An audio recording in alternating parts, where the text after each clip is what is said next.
failed to post. Here's what happened, Dave Snedeker. System IO, your content be shared because this link goes against our community. What the heck? I've never seen that before. Failed to post to Facebook. Here's what Facebook said. David Snedeker dot compatriotsilver.system e.io. Your content couldn't be shared because this link goes against our community standards. Oh my gosh. Where in the hell is that link? I don't see that link in your description.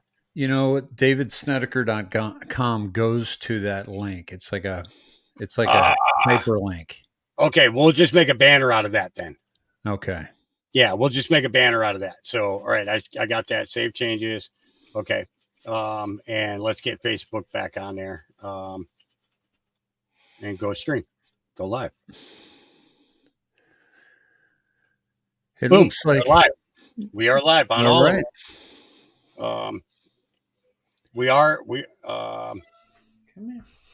Let's see here. We're just adding platforms, guys, so just bear with us for a couple of minutes here. We will be with you in just a moment.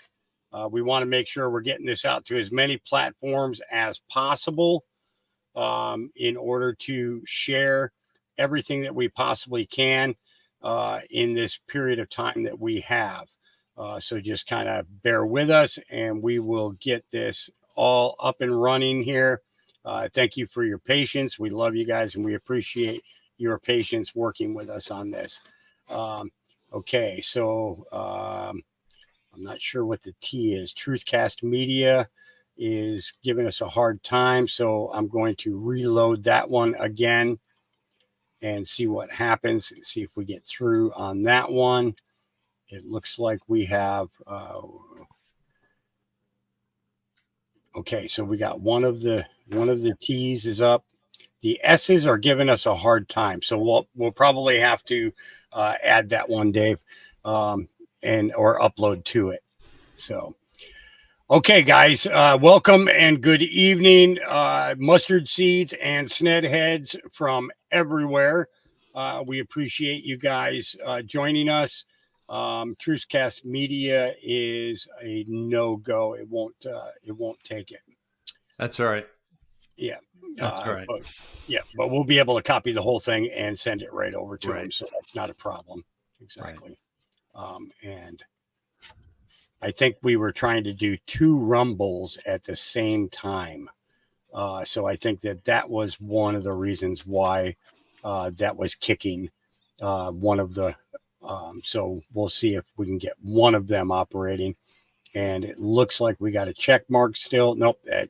That's okay. We'll upload to it later. Okay. So welcome, Dave. Thanks for joining me this evening. People are still filtering in. We got 160 so far.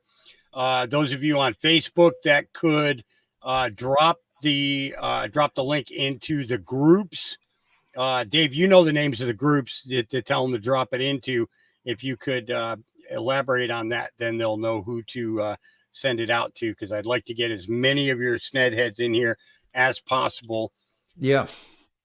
Just drop it on, if you would, folks. Share it out on Facebook. My gosh, we used to get 300, 400 shares a night on Facebook into different groups that you're in, different, whether it be Q or whether it be people trying to figure out what the hell's going on. This is going to be a brief but easy kind of a decode and kind of a direction where I think we're going, using the comms, which have been approved, if you will. So please share this out, and also put it on the Snedication Nation Facebook page, if you will. And I'll probably replay this on Rumble at another time, and we can share that out as well. Yeah, so let's see.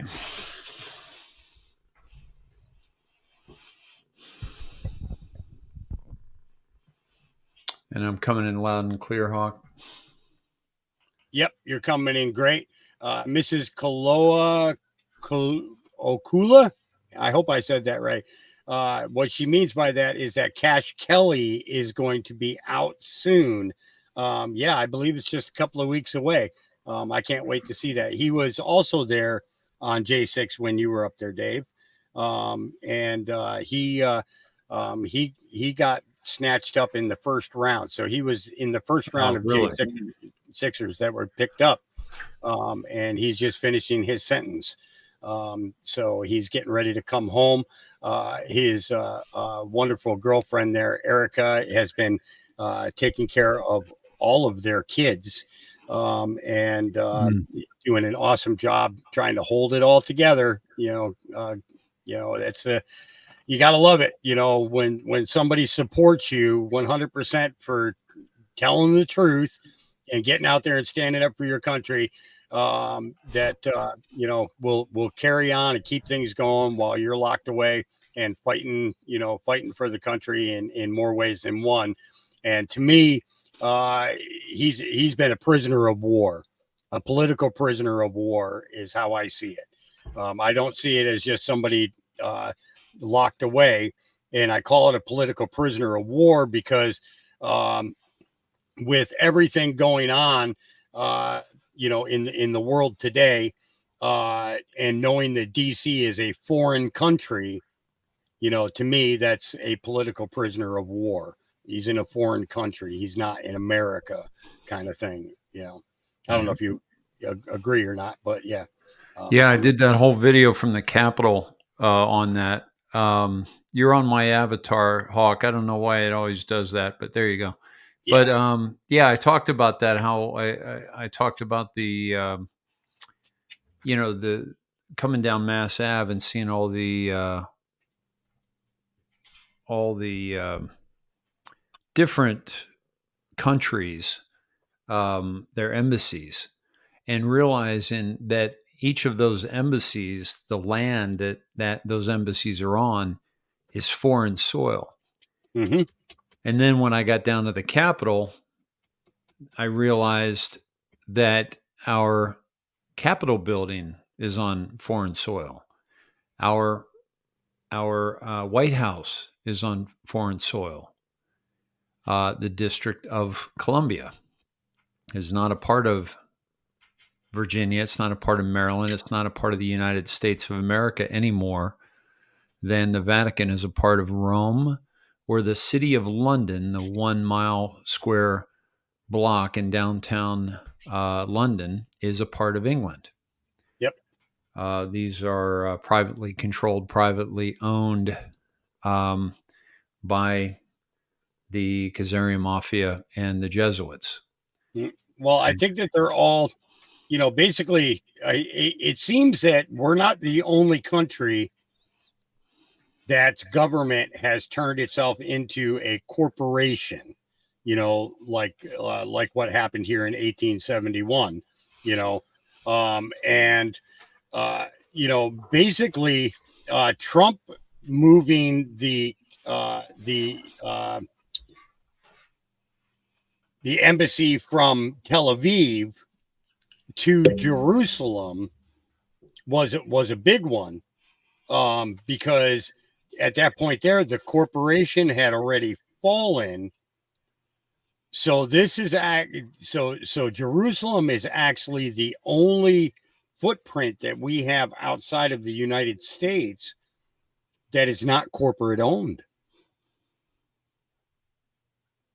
It actually falls under the Republic and not under the democratic state of Washington, D.C., because that's basically what it is. They're a democratic state and we're a republic, big difference.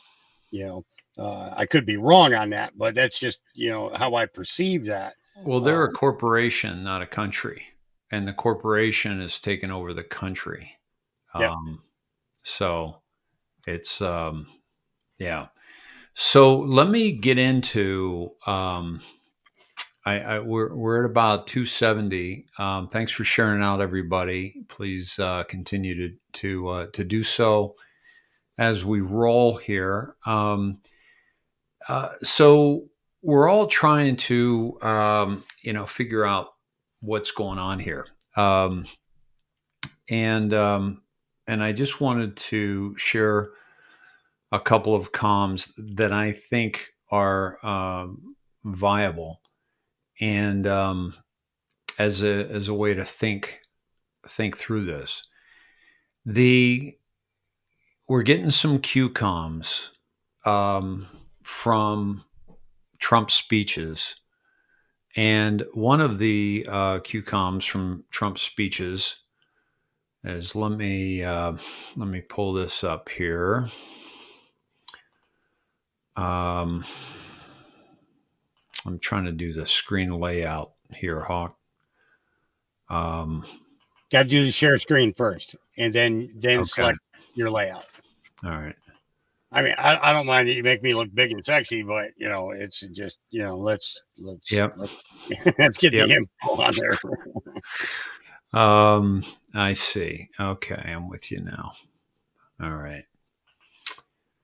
And you have total control to pull up and take down info. Okay, gotcha.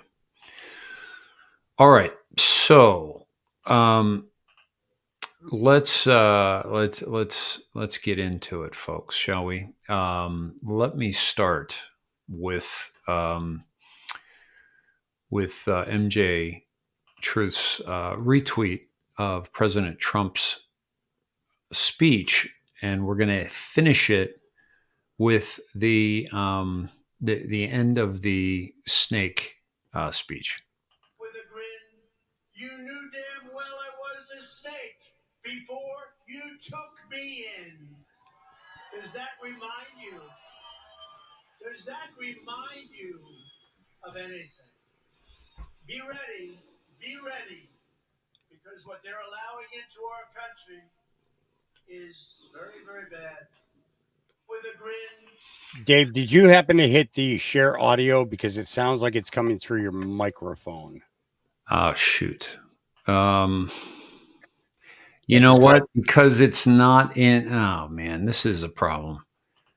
Because it's in a Chrome browser. I went to a different window. Yeah, just all you have to do is when you share the audio, or you just have to make sure you click the share audio. It says to share audio, share a tab instead, which means I have to have all of this in my Brave browser, which is not conducive to what I wanted to share. Yeah. Let me see here. This is, that's a problem. Let me see. Yeah. That's a huge problem. So go ahead. You just go ahead and do it. It's just crank up your speakers a little bit so that we can make sure that the audio goes through there. My gas is being delivered. I'll be right back with you. Okay. All right, folks. Let's see if we can't get this. This is kind of a pain in the butt. Because I want you to hear it well. So let me see if that's going to be possible. And if you would just a few of you let me know if it's coming through loud and clear. You knew damn well I was a snake. Hold on. Let me get the dialed in. This is not what I want. Okay.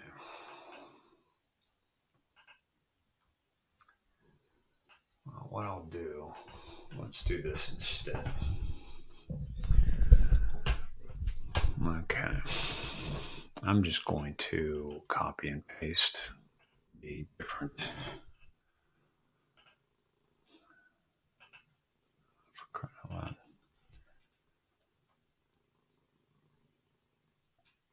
Okay.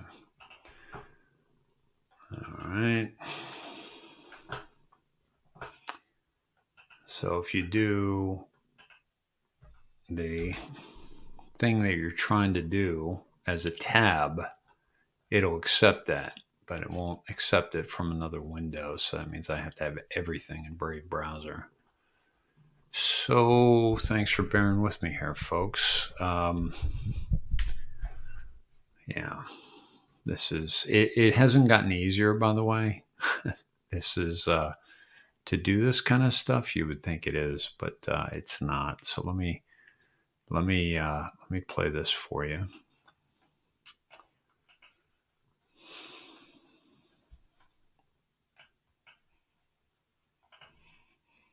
Okay, we're up over 300, so that's great. And let me play this for you here. Be ready, because what they're allowing into with a grin, you knew damn well I was a snake before you took me in. Does that remind you? Does that remind you of anything? Be ready, because what they're allowing into our country is very, very bad. With a grin, you knew damn well I was. There we have. So you guys know that's the snake poem, right? And you've heard it many times. And so I don't need to get into too much in depth there. But he always talks about the snake poem regarding immigration, right? And one of the things that people talk about is that he's talking about letting in the immigrants from all over the world, and they're going to bite you because they're snakes, many of them. But I believe there's another connection, and I want to take you down that here just for a few minutes. So let me take you to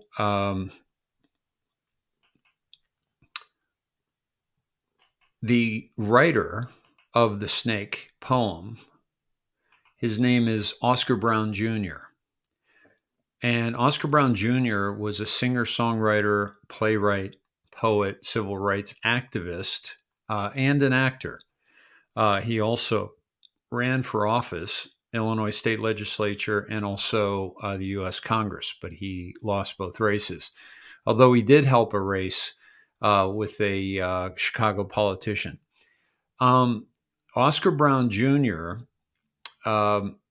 Wrote this song, and it sounds a little something like this. And this is the official music video for it. This was written in 1963.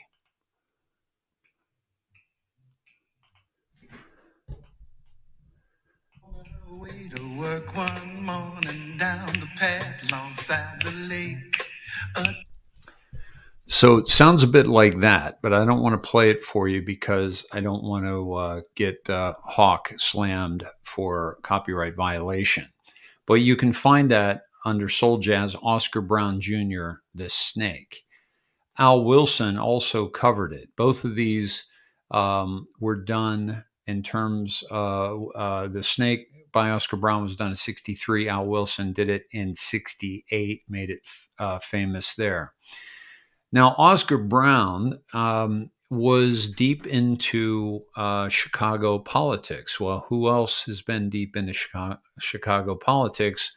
But, you know, some of the dailies and some deep corruption. That was the first time we ever heard about, in my world anyway, that we ever heard about dead people voting. So it brings a lot of light to that. But let me take you a little bit deeper. During Brown's 20s, he did the world's first black newscast called Negro Newsfront. And there's Mr. Whiskers getting in on the action here with the keyboard. And he did this show, the daily black news from Chicago. He did it with Vernon Jarrett. Vernon Jarrett is this gentleman here, and he was a Chicago journalist and advocate for education. He also was influential in the NAACP, the Associated Negro Press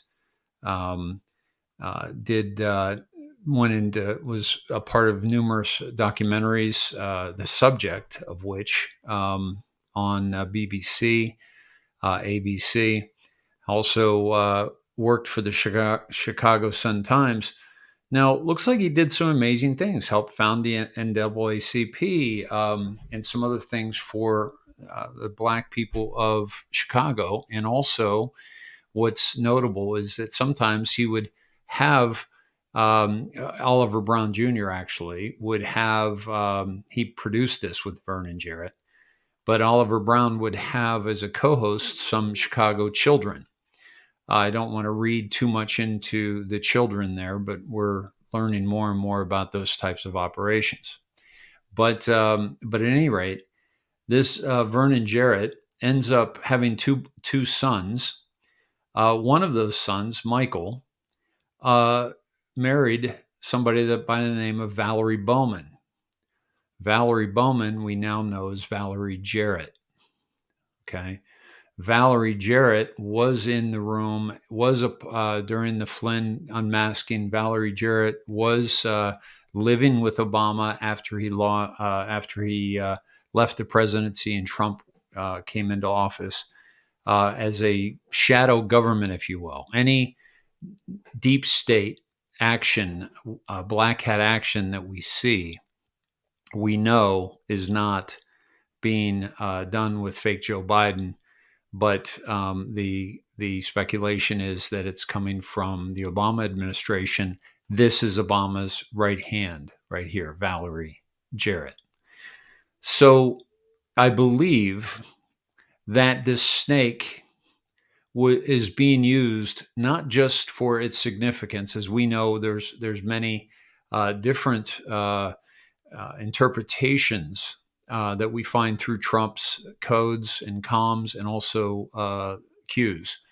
So this could mean many things, but I do believe that the snake message is certainly valid when in discussing immigration, but it's also valid if you consider that Obama is an immigrant. And I believe the snake is Obama and the deep state, and the tender woman could be us, the United States of America, the Republic.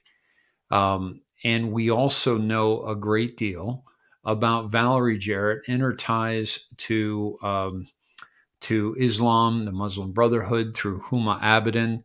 It's almost like Jarrett was the Obama version of Huma Abedin. And Q told us to watch Huma, both from a standpoint of Huma Abedin, but also from a standpoint of the DNA Huma and also the Harvard University Muslim alumni. So she also worked with Richard Daley, who is a famous Daley political family in Chicago, completely corrupt to the core, by the way. You don't get up through Chicago politics without that being at the forefront of your character. And so that's something that we really want to make sure that we're paying attention to. I believe that Trump is taking us down this path, but also I'm going to take you to this, and that is what's showing up as the on the Q board, because on the Q board, what we're seeing here is, well, actually, I want to take you to this one here. And it's pointing us in the direction of the declassification of FISA. Okay, FISA peaks. You see this. Okay, Grinnell declass just done per Hannity show, 8:41 p.m. CST. Unmasking the Unmaskers. It's on. That was from 2020, May 11. Okay, bring on the pain. It's happening. Be ready. This was breaking. U.S. officials have declassified the list of Obama officials who were involved in unmasking General Flynn. You've heard General Flynn in the news lately as well. you're seeing be ready, calm before the storm. POTUS, month day Q, public campaign initiated, month day Durham initiated. What famous crime family did Durham target? That's the mafia. Gambino, Genovese, Patriarcha from Rhode Island, the Patriarcha family. What ABC agency did Durham target? The C is in kill brackets. I'm suggesting that is the CIA. How are messages sent? December 12th, 2018. This took us to a Rolling Stone article, by the way. Killer says he murdered the reputed mafia boss to protect Trump. Anthony Camella, 24, murdered alleged mob boss Frank Cali because he convinced he was part of a deep state conspiracy against President Trump, his lawyer alleges. Okay. They're also using this to tie, he was driven to kill Cali by his belief in QAnon. Okay. They're trying to, make us out to be a bunch of crazies, murdering crazies. Which, by the way, the FISA agreement is in the news again. The FISA re-signing on that they put in the National Defense Authorization Bill.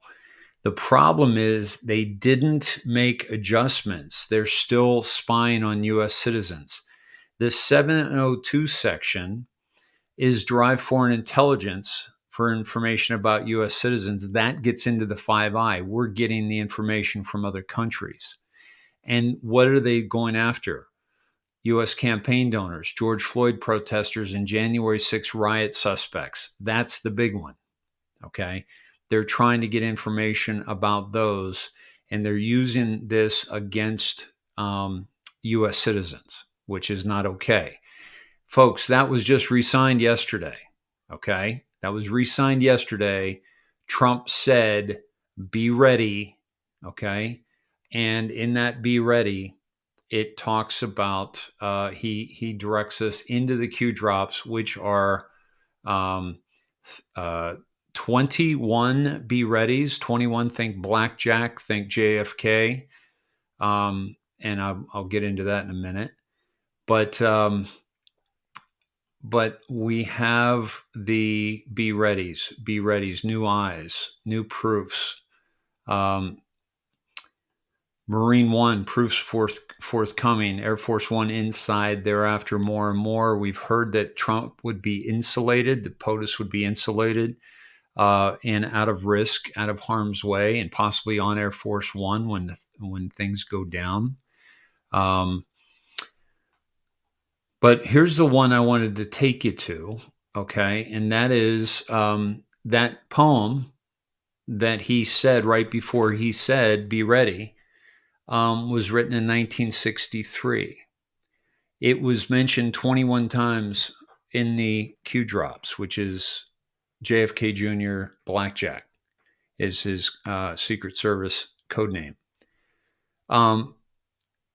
Look at the date on this, November 2nd, 2017, but it also reads November 22nd, the death of JFK, 1963. Correct me if I'm wrong, 17, Q. Okay. To those watching, you know who you are. You have a choice to make. You can stand up and do what you know to be right, or you can suffer the consequences of your previous actions. Make no mistake, you are on the losing side. The choice is yours. If you decide to take down posts online and the net, we will be ready. Code, Alice, and Wonderland. Okay. So, written in 1963, Be Ready takes us to drop 63. November 22nd, this is mentioned 21 times, blackjack in the Q drops back to JFK. And they're talking about, they're talking to the deep state. And you make no mistake, you are on the losing side. Okay. This is the Q team letting us know again, be ready. Okay, now, if you decide to take down, the net will be ready. Well, folks, let me take you to some of the other Q drops on Corona. I was taken to this very recently. A lot of people were paying attention to the sun recently. And I was also taken here through another way, which I wish I could remember. Corona 8 reroute, T83, Corona 8 new control, Corona 8 now offline. The Corona, I need to tell you this. One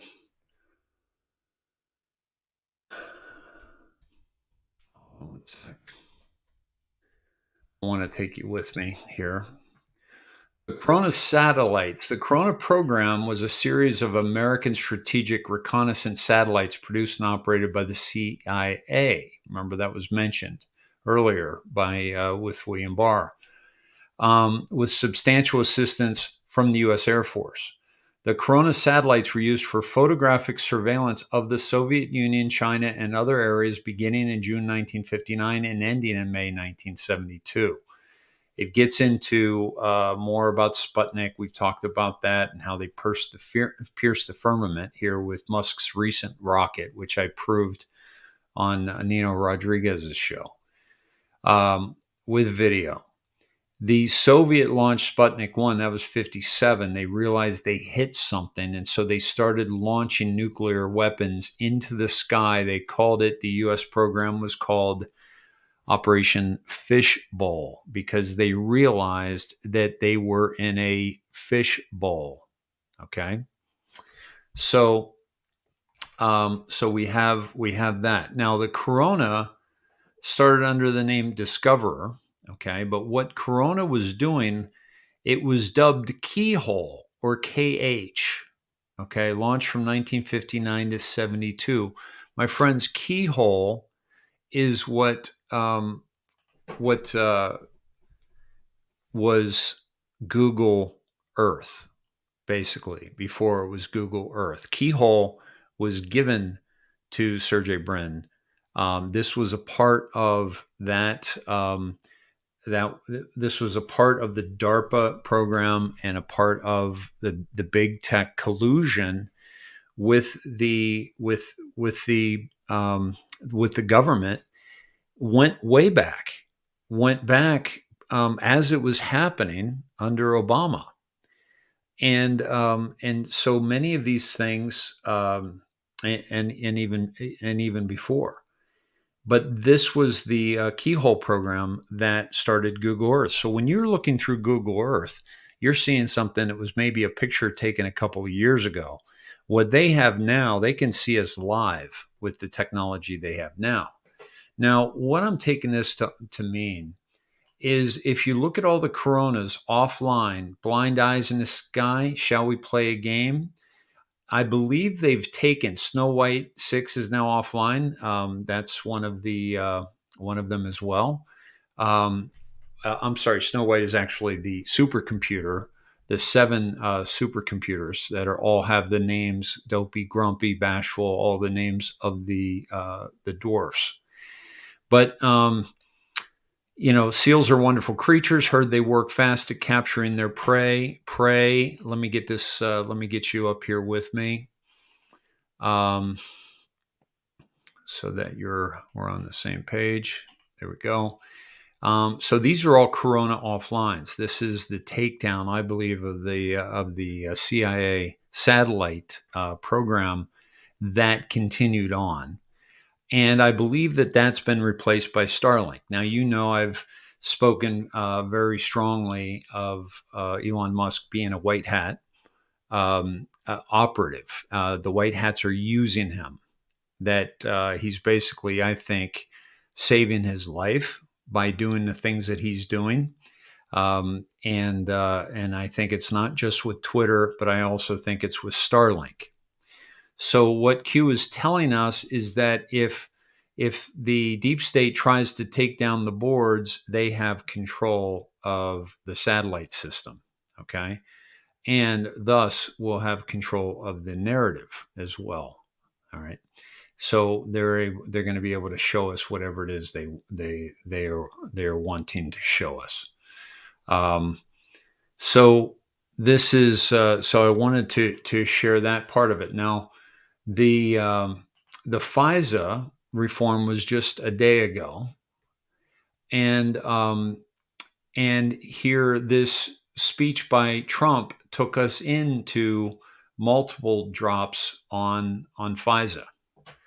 And so I think that's something that we want to pay attention to. I believe, I've always told you, I think that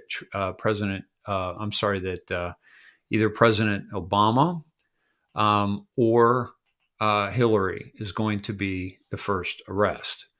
Hillary because she was the first mentioned, but then Obama because of the we know that a picture is going to be released that shuts down the net, and it's going to be of him holding an AK-47 in a Muslim garb. And one of the Anons asked, "Is that going to be, they're going to? That's not a big deal." And Q says it has to do with what he's pointing it at. And then Q came back and said they will try to fight it and say that it's CGI or Photoshop. I'm sorry, but we have the video. So they're going to try to shut down the net to keep us from seeing that, because that is the house of cards. That is the D class. That is everything that we have been waiting for. And I think it's going to come very soon based on these comms. We've gotten some comms like this before. We've been here before, but we haven't been here with such a climax being reached. I believe across the earth, in the sense of all the things that we're experiencing at a heightened level. It's like, how much longer can it go on? Well, it can go on much longer because we've been wrong before.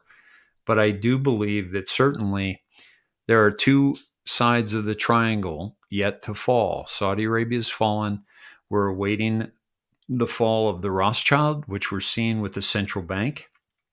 Pay attention to what's happening with the U.S. bonds around the world. Pay attention to what's happening with the petrodollar, no more.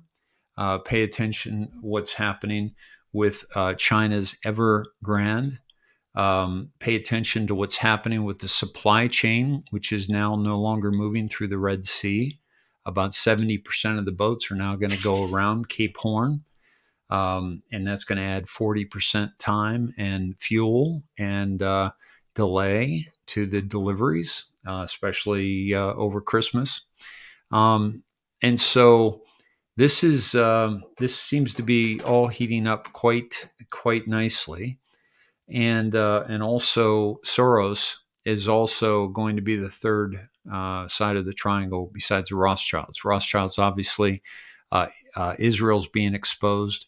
The creators of ISIS, the creators of Hamas, we're seeing are the U.S. and Israel. People are wanting Israel to answer for war crimes.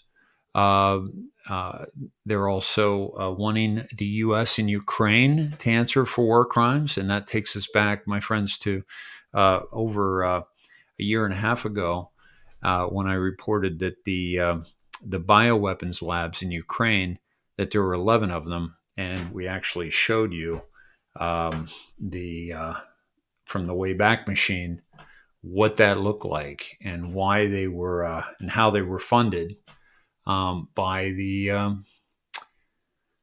U.S. Department of Defense. And so that's going to be a big thing that takes down the deep state as it's happening. So that's pretty much the be ready going in through Valerie Jarrett and Obama. And I believe that Trump is pointing us in the direction of Obama. And I also think that what we've been seeing with the death of the chefs, the death of Safari Campbell recently at the Obamas. The other thing I wanted to mention is Valerie Jarrett, who we were taken to through this dive, is she is also the CEO of the Obama Presidential Library. And the thing about the Obama Presidential Library is it's the first one of all of them that will be completely digital. Okay. Think birth certificate. It was never a paper document, all digital, but this is all digital. And the other thing is it's not funded by NARA or our tax dollars or the federal government in any way, shape, or form. It is completely funded by the Obama Foundation. Okay. And so you can absolutely donate to it through the Obama Foundation. But it is owned free and clear by the Obama Foundation. That gives them control over the content, which is important to understand. And so that's, as you see that rise into the surface, you realize that they have some things they have to keep hidden. And because they're financing it, they have control over those documents. But we've already been exposed to the arrest of President Trump due to documents. And now that opens up avenues for both Biden and Hillary, but probably not Obama unless it goes the same route, because presidential immunity is a real thing. Everything that they take with them is declassified automatically. So that's just a quick little dive, and I'd love to hear what you think, Hawk, and whatever questions I can answer, or if people want to talk about another topic. You've got, let's see, I'm copying this this code that Slow Country was talking about, or I'm trying to copy the code. I thought I had it already copied, but let me pull up the drop here and just recopy it from there. And he's saying that if you do a search for it, it comes up as, let me see, was his comment there. Search bar yields a result from WikiLeaks going to Hillary Clinton email archive. And that is the number, the code that you saw there in your dive for Be Ready, in the Be Ready dive. Yeah. So let me pull this up for you. And this is what it comes to. Let me make this bigger so that it can be clearly seen. And it says Hillary Clinton email archive, and we can view it as an original PDF. But here my draft from Robert Russo to Hillary Clinton. Here my draft, unclassified U.S. Department of State case number.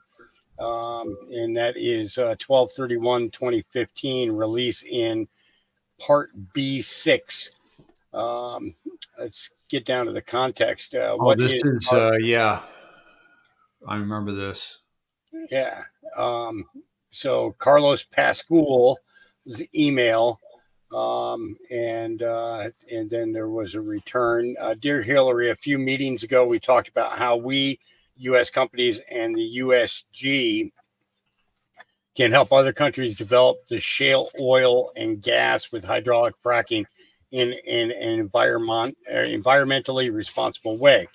The responsible development of these resources can change the energy and geopolitical landscape in profound ways.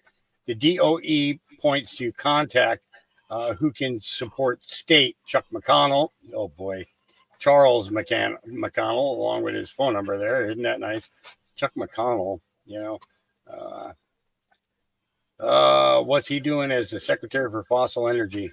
He's a fossil. That's why I forgot. Sometimes I forget these, Dave. You know? It's not Mitch. It's Chuck. Yeah. I wonder if there's any relation though. Good question. I'm looking it up. Yeah, I wonder if there's a relation. It's just out of curiosity there, you know. He's out of Houston. He's the executive director, carbon management and energy sustainability. Okay. So then we have John Duda, director of Strategic Center for Natural Gas and Oil, Natural Energy Technology Laboratory, and Nettle. I am sorry I have to have taken so long, in part because I have to navigate through the text from Hillary website with an ultra slow connection. Cheers, Steve. The second attachment from the New Yorker is relevant to our scheduling lunch. Stephen Chu, the Department of Energy. Okay, so this seems to be, it might have to do with Uranium 1. And we'd have to dig into WikiLeaks a little bit deeper to find out more. But one of the things is that Carlos Pascual, who was the original, that first letter, he's Cuban American and former ambassador to Mexico and also Ukraine. So he was there. Who took over after him? Was that Abramovich? Oh no, not Abramovich. The lady who testified in the Trump impeachment hearing. Yeah, I was just reading. He was a senior director for Russia, Ukraine, and Eurasia for the White House National Security Council. What this is doing is it's pointing us to the players, I believe, involved in Uranium 1. And the other thing, Hawk, is that one of the things that I just shared is the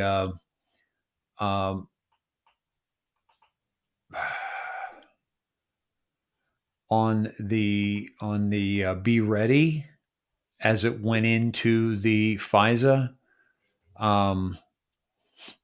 One of the things that was very prevalent was Mueller as well. Okay.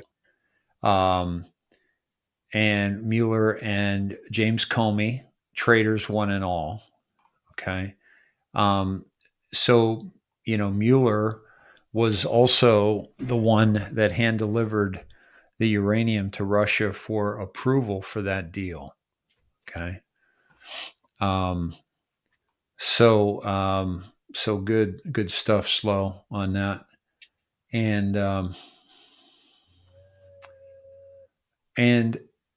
And also it took us to, we told you proofs were going to be important very soon. New Eyes, be ready. 5-5, we thank you for your service.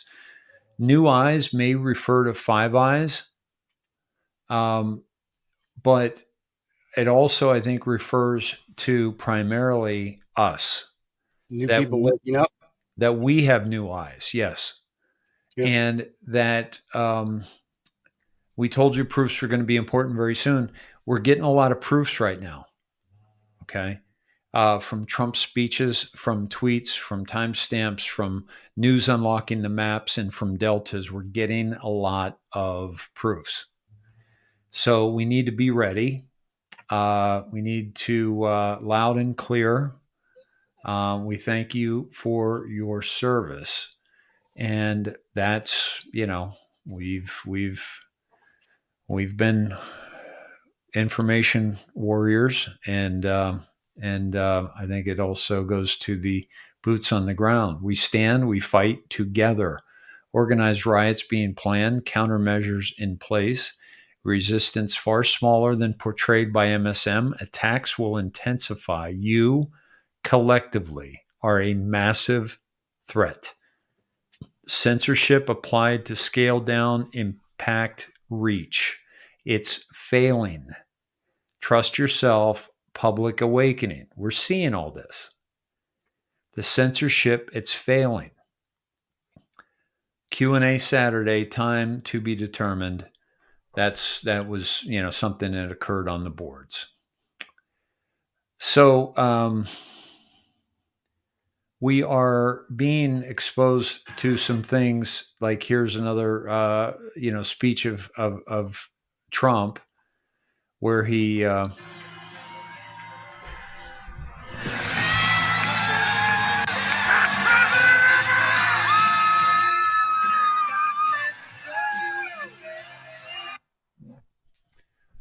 The guy in the Q shirt said best president ever, and he pointed to him, right? So Q is showing us some comms here to let us know, right? It's impossible to be a Trump person and not really take on Q. Yeah. And it's impossible to be a Q person without taking on Trump, right? Yeah. And here's another comment for you. Yeah, Chuck McConnell was at a Trump rally in Houston a few months back. He is that's interesting that he was at the rally because he served. I don't believe he was he put in by Trump? Do we know? But he I don't lives in believe so. Houston. He lives in Houston. He is an oil and gas, carbon guru. Yeah. And Rick says Uranium One money was laundered through Canada into the Clinton Foundation. Absolutely. It was Trudeau was involved in that, and that will take him down as well. And it's crazy, too, because right now they have literally stopped any money flow back and forth across the border in Canada. So where people in Canada used to be able to use like Cash App and PayPal and all that. Can't do that no more. You can't over the state lines. They have one platform up there that they can use to send money. It's kind of reminds me of the old Western Union, kind of thing. Wow. But down here in the United States, we've got like 4 or 5 different ways of sending money back and forth to each other. But we can't send anything to Canada, and Canada pretty much can't send anything to us. So right. It's interesting. That's good to know.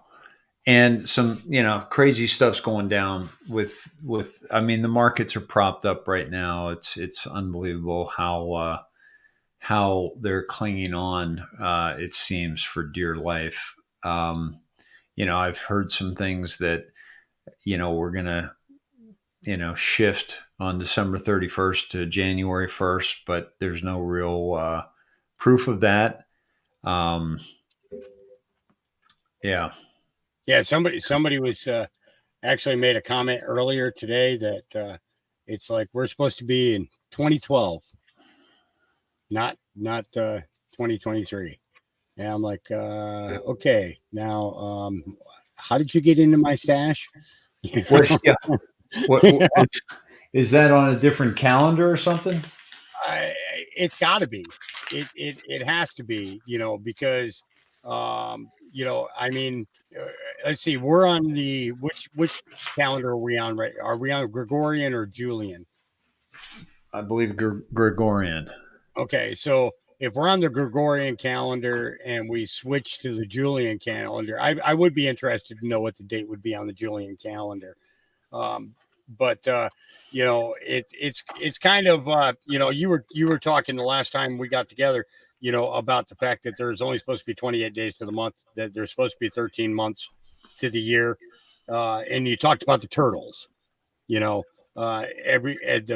shell of every turtle has got the specific pattern, 13 indentations in the center and 28 surrounding, and then over this week, since we had that conversation here over this week, I think about 7 different podcasters that I play here on YouTube and Facebook, all came up with the exact same thing, and saying, it's basically, it's the way God made it. It's like the turtles are supposed to tell you what the date is.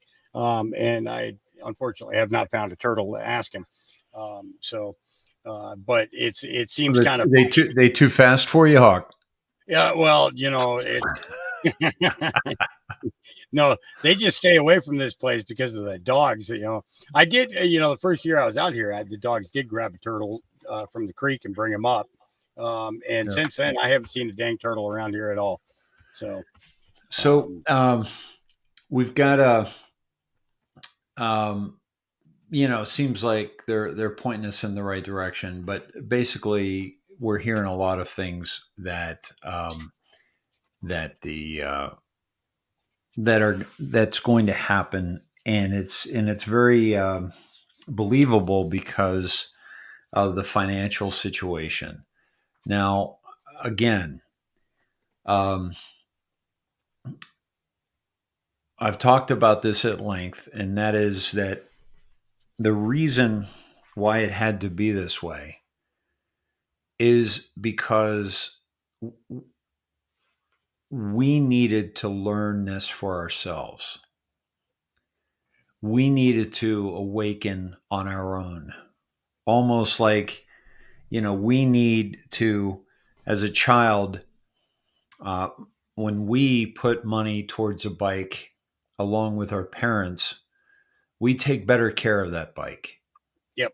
We have investment in that bike. If it's just given to us over and over and over again, we don't learn the value of what it took to get that. And if we were just handed a military victory by Q through this whole situation, and we were, we had a better life, we had a new life, without any skin in the game, that isn't lasting change.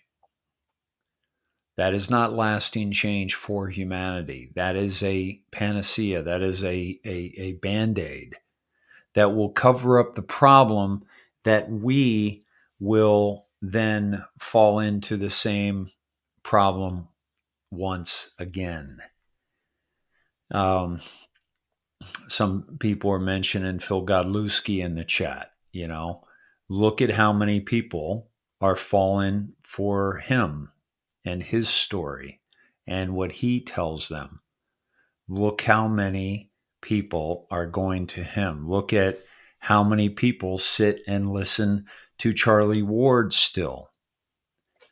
Think about how many people still sit and listen to Wayne Willett, a.k.a. JFK Jr., a.k.a. 107. We are still being suckered in by charlatans, and we are not realizing that we are falling into the same trap that got us into this mess to begin with. So how much more do we need to learn, to experience ourselves? Big eye openers, So you sent me over to, and I'm going to pull it up on the screen for everybody because, I actually talked about this on the previous podcast today. Okay. And I'm going to add this to the stage. This young lady here, you sent me to her to watch a particular, give me 1 second here to admonish. Now, wait up. What? Sorry. My dogs wanted to become part of the podcast. And they found out that they can't. So you sent me over to listen to this interview with Mike Gill. Yeah. And, I have to tell you, Dave, I had to listen to it twice. Okay. Because I really had to catch what he was saying in regards to, to Flynn. And it was really kind of blowing my mind on how he kept referring to an association with one of the 3-letter agencies. Yeah. And do you want to expand a little bit on Mike Gill for the listeners so that they know what we're talking about? And I am going to drop a link for this particular interview for people to listen to, because I just think that it was phenomenal. It was very informing, and I did end up listening to the next podcast that she did with him as well. But this one here was really the eye opener of the two, because on the second one he just expanded more, in my opinion, and I thought she did a really good job interviewing him. So, but I'm going to go ahead and mute my mic, and let you just kind of go with the in regards to this interview. Well, I'll tell you what I'll do. I'll set the stage for what happened, Hawk, and then I'll pass it over to you to share what you found out about in those interviews. He is a little bit difficult to understand, so I'm glad you listened to it the second time, because I was having a little bit of trouble tracking him at first. But the basic story goes that he is now calling Juan O'Savin out and Nino for kind of being, I guess you would say, deep state players in the Flynn camp, that are actually trying to give voice to Flynn in a way that will eventually divide the Republican vote away from Trump and keep him out of office. And so Mike Gill is basically saying that he has evidence that shows that Flynn is FBI, and that he is not to be trusted. And he kind of had it out a little bit with Juan and Nino. Now, David and I have been back and forth on the Juan thing, and Mike Gill calls Juan out. I was trying to get him aware of this guy years ago, and I think that he's kind of used David a bit, and I've told him that, and I've told him I don't want him bringing him down, because I think David's a good man, he's profited off this, but he's also helped out others. He's helped me out, and he is a lot of people are profiting off of this movement, and so I don't want to take the fact that he may be a good capitalist against him, especially when he's given me a voice to hundreds of thousands through his platform, and if he's doing that, he wouldn't be giving me that voice if he was didn't want the truth to come out. But at any rate, Mike Gill is very critical of both of them, and tells the story of this phone call that they had, that Juan was aware that Flynn was a Fed and possibly not in the Trump camp, and trying to divide through Robert F. Kennedy as his possible VP.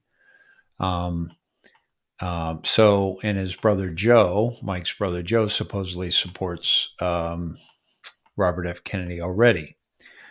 So at any rate, that's kind of what I am.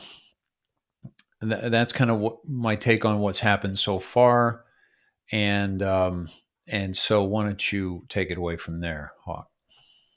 Well, he okay. So basically, he went through a bunch of text messages, and the number's been verified as to who he was talking to, multiple times. One text was to Juan's phone, and another was to General Flynn's phone. and they're easy to find, where they go, simply just by dialing the phone number and listening to the voice message that's there. And the thing is and he showed where he was threatened by feds at the direction of Flynn. And now Juan kept mentioning the Panama Papers when Mike Gill has been talking about the Pandora Papers. No, I think he's talking about the Panama Papers, Hawk, but I think he's talking about Pandora's box of Panama Papers. Okay. Like, because he says he's got three choices: box number 1, box number 2, or box number 3. That's what Mike Gill. Now, box number 1 was that Trump takes it all the way. And he opens up the Pandora Papers and lets it all fly and takes everybody out. Yeah. Yep. And then the second one was that he would make a deal with the deep state. And then the third one was an assassination. Now, what's crazy is Michael Jaco was on with Nicholas Van Amen today, and he basically stated that Trump's going to bow out. I don't see that happening. So who said that? Michael Jaco did. Okay. And we're listening to Michael Jaco. Why? Oh, I didn't. It's actually the title of the video. No, my point is, pull it up here on the screen for you. Yeah, my point CIA, is that Mike Gill says Trump will step down with Nicholas Van Amen. And this is the thing, is that Mike Gill never said anything of the sort in either one of those interviews. He just basically stated that there were 3 options, and I heard what you said. You said to him, there undoubtedly 2 and 3 were not options at all, that Trump was going all the way. And Mike Gill reposted that. Yep. And you offered him a platform to come on and talk with you about it, that you had questions and that you would give him the opportunity to voice himself unrestricted, which I thought was great, because too often these guys are given these limitations as to what they can say and everything else. And this is the thing. I'm on number 22 here on YouTube. Okay. This is, so if it gets taken down, then we go up to the next number. And it's that simple. I'm not leaving the battlefield, and that that's how I am, so if Mike Gill wants to come on and do an interview with you, I 100% am willing to sacrifice this channel in order to do that. 100%, no ands, ifs, or buts about it. Okay. Because of the fact that I think that it's too important to have all of this information out there. No joking around, 100% of the information. Yeah. Here's the thing. I'm sorry. I don't mean to cut you off. You got more to say? It's fine. Nope. Go ahead. Okay. So here's the thing about this dialogue we're having. To me, it's a waste of time. And I'll tell you why. If it's not connected to Q, okay, if it's not like, especially when it contradicts Q. Here's what I said to Mike Gill, and I don't know if he got this, by the way. He said, door number 2, I'm not guessing.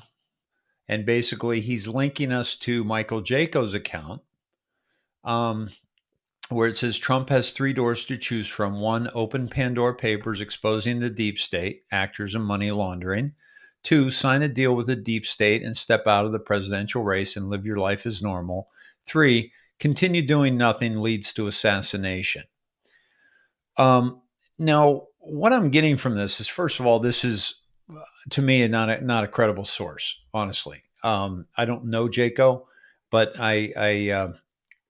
he's just in that whole realm of people that I just don't listen to because they've been pretending like they know what's going to happen for a very, very long time. And I stopped pretending I was going to know. I was knowing what was going to happen when the inauguration happened, even though we figured out that it was fake. Just because you know that my opinion is once you're CIA, you're always CIA. There's never a severance from that organization. Go work for the CIA. Yep. It's even if you're not taking a paycheck anymore, you're still getting all the intel from your buddies and everything else. It is such a tight knit organization, and influencers and everything else. And it just seems to me that a guy who would be running for governor, okay, and that's now Mike Gill was running for governor of one of the East Coast New England states, if I'm not mistaken. New Hampshire, I believe. Okay. And so why would he be carrying on this conversation with the likes of Michael Jaco?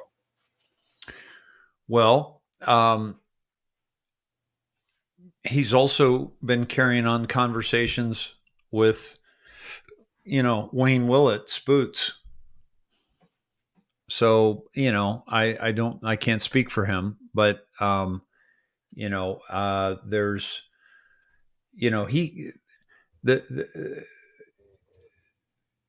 Nino will tell you that I have zero respect for 107. And I've told him that for years. He knows it. I've showed him the video where he pretended to be JFK Jr. on Field McConnell. People try to tell me, oh no, he's never said that. No, he has, in my opinion, and I said this to Hawk just yesterday. This is a case of stolen valor and stolen American royalty from the Kennedy family. That young man, JFK Jr., has gone through more, having his father murdered for all the world to see and know who murdered him, and have to live with that, and have to live with a bunch of dumb sheep walking up to him and saying, oh, that Lee Harvey Oswald, what a horrible person. I'm sorry for your loss. No. He knew the difference, and he had to live through that. And for somebody to steal that, for somebody to step into that place and step into the kid on the side of the road, which is a vision that all of the world has of John saluting his father's casket. For somebody to step in and steal that, and we still give him credibility in a truth movement, is nauseating to me. So I can't speak for Mike Gill and why he's talking to some of these people, but the bottom line is, door number 2 is that Trump is going to sign a deal with the deep state and step out of the presidential race and live your life as normal. Bullshit. Yeah. As far as he's pushed right now, there is no stepping back into a normal life ever again. No. It's not possible. And they've tried to assassinate him so many times. Yeah, from my understanding, over 80 times since he went down the escalator. We have no idea. We're just guessing. But you know what? If it's more than a handful, that's for damn sure. It's probably more than 2 handfuls. It's probably more than 3 handfuls that we don't even know. Like you said, we're not meant to know. 80% we're going to know. That's it. So Mike Gill is saying door 2, I'm not guessing. I'd be happy to talk with Mike, but I'm sorry. That's not credible. Why? Because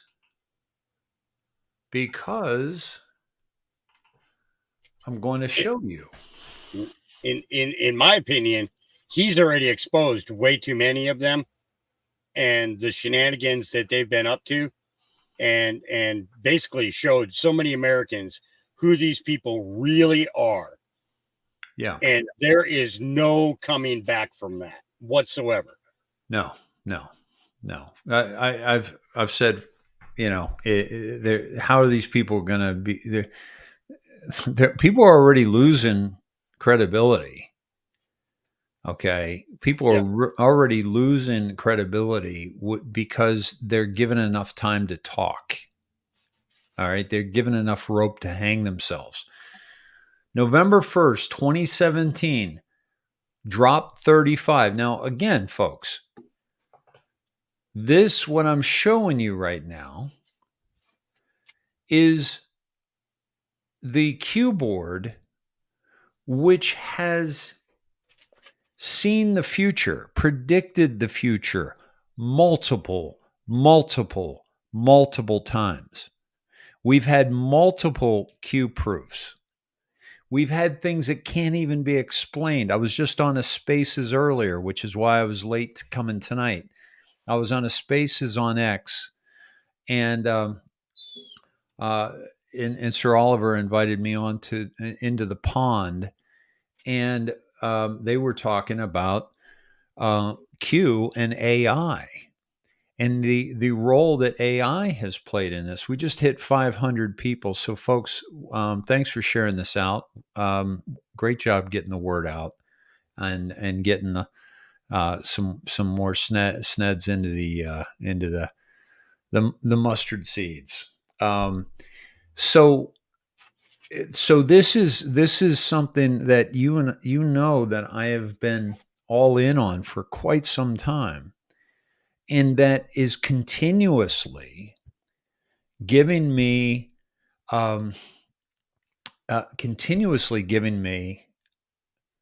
proof that they know what's going on. Okay, they told us about Trump getting kicked off Twitter 3 years before it happened. Yep. That's just one thing, folks. Just one thing. So am I going to listen to Michael Jaco? No. Am I going to listen to Wayne Willett? No. Am I going to listen to David Rodriguez? No. Not when it comes to contradicting what Q has already told us. Now listen, if I want to throw a good punch, okay, I'm going to talk to David Rodriguez. All right, I'm not going to talk to Q. Okay? If I want to know how to get people to stare at my feet and listen to me bloviate for hours upon hours, I'm going to talk to Wayne Willett. I'm going to say, dude, how do you do that? Okay? I'm not going to go to Q. Each person has their strengths, and I'll go to them for those strengths. But in terms of predicting what's happening and kind of navigating us through what's happening, what do you say we stick with Q? David and I got into it the other day because I read the first Q drop and it gave a date of Hillary Clinton's arrest. And he criticized Q for that. And I said, you know that this is the only date Q ever used? I tell you what, Hawk, if you could pull that up, that was a hell of a segment there. But do you know that Q only gave one date ever? And that was that first drop that started a revolution. It started a damn revolution. It did. Yeah. It didn't start a revolt. It started a revolution. And there's a big difference between the two. And people need to understand that difference. Okay. A revolt is often sparked specifically and audaciously with violence. Okay. And it stays just that way. Okay. In this case here, a revolution is the ideas and the facts coming forward in order to I got it here, Dave. You just got to tell me which interview it was. It was the one, and I'm in the gray shirt. Okay, hang on. Setting the record straight. You know what? I think, yeah, it's the one I'm in the gray shirt.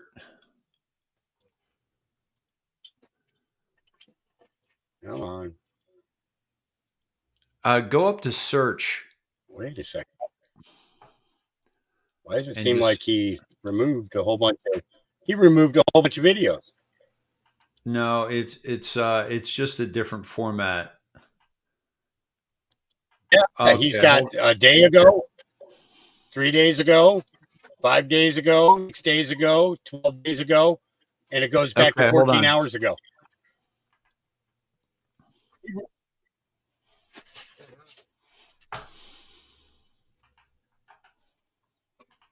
Great shirt. Is this it here? Dave, no. That's on. Go up. Can you hear me okay? Go to the search bar. Yep. Go to the search thing and just type in Snedeker. Okay.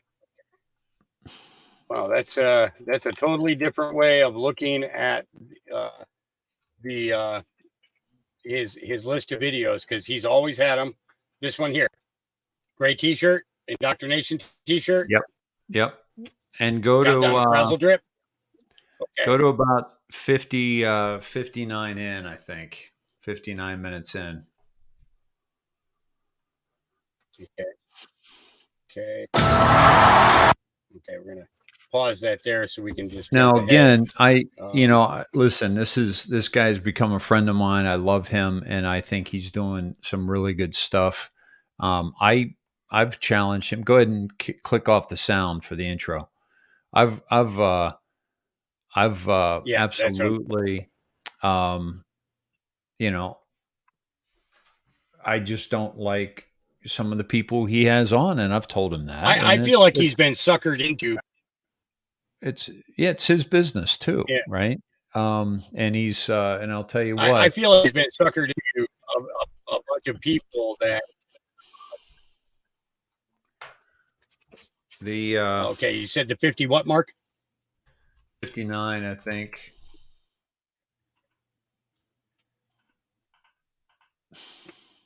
Okay, so 54. Okay. Oh yeah, that was right after the Pizza Gate, if I remember correctly. And he has asked me. I'm putting it in the comments, and then we'll let it play. He's actually put up my Give, Send, Go to tag him and helped me quite a bit with that. And so I'm grateful for that, because I just needed to, So I'm very grateful to David Rodriguez for kind of helping me get back in front of everybody too, like Hawk has. So go ahead, Hawk. Okay. So in my opinion, I think that there is just a point where he's been misled to bring on particular people that have kind of dissed his credibility in some ways, but it's the paywall that kills me when we're trying to save our country. That's the thing that gets me the most, but I at the same time, I understand, but it's okay. It's cool to have the paywall there and everything, but you have, 50 something thousand viewers on Facebook that are not going behind your paywall, that want to know this truth too. And, brother, risk a channel, whoopie do, make another one, have a backup channel ready to go, and let your viewers know what it is. Here's the thing. You and I have had this conversation. You're not in the same level as him. Your expectation of him, I think, is absolutely unwarranted. He has 280,000 people that he's built up with his YouTube channel.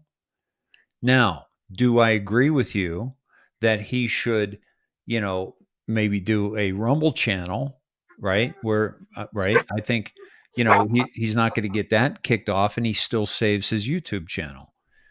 But but that it's a different, it's a different level. So I get that, but I also agree with you. So you and I are in total agreement that this kind of information is very important. And especially some of the information that I've shared with the Snedz and I've shared with him.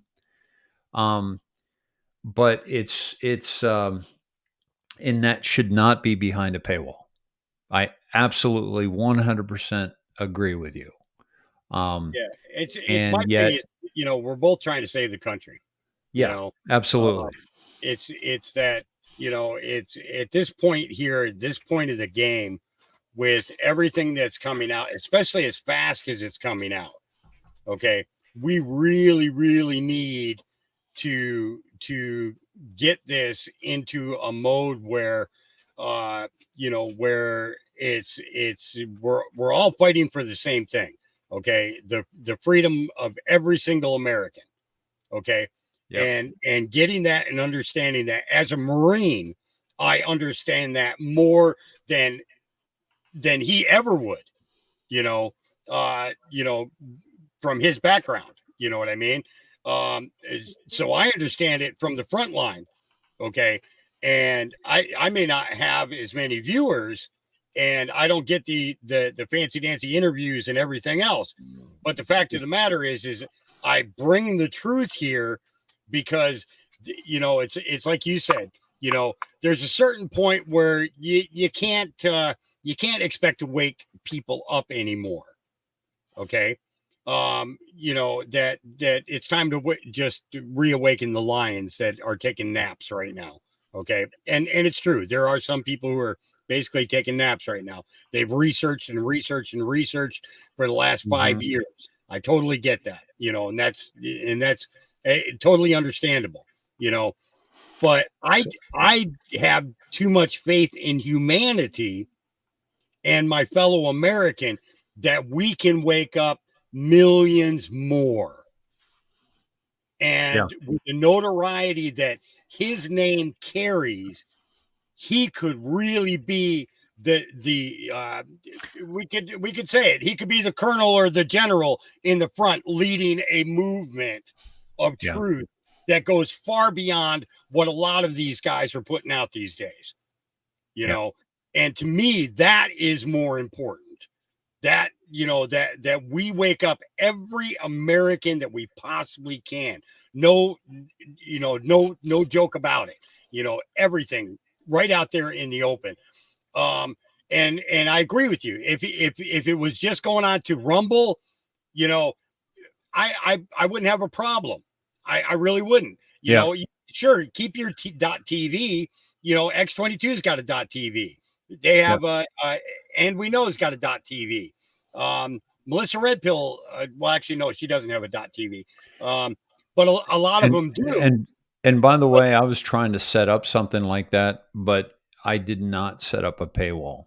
My stuff is still donation only, if you want, or, I'm going to probably do some advertising. So the paywall, I was looking into that, and it just wasn't feeling right.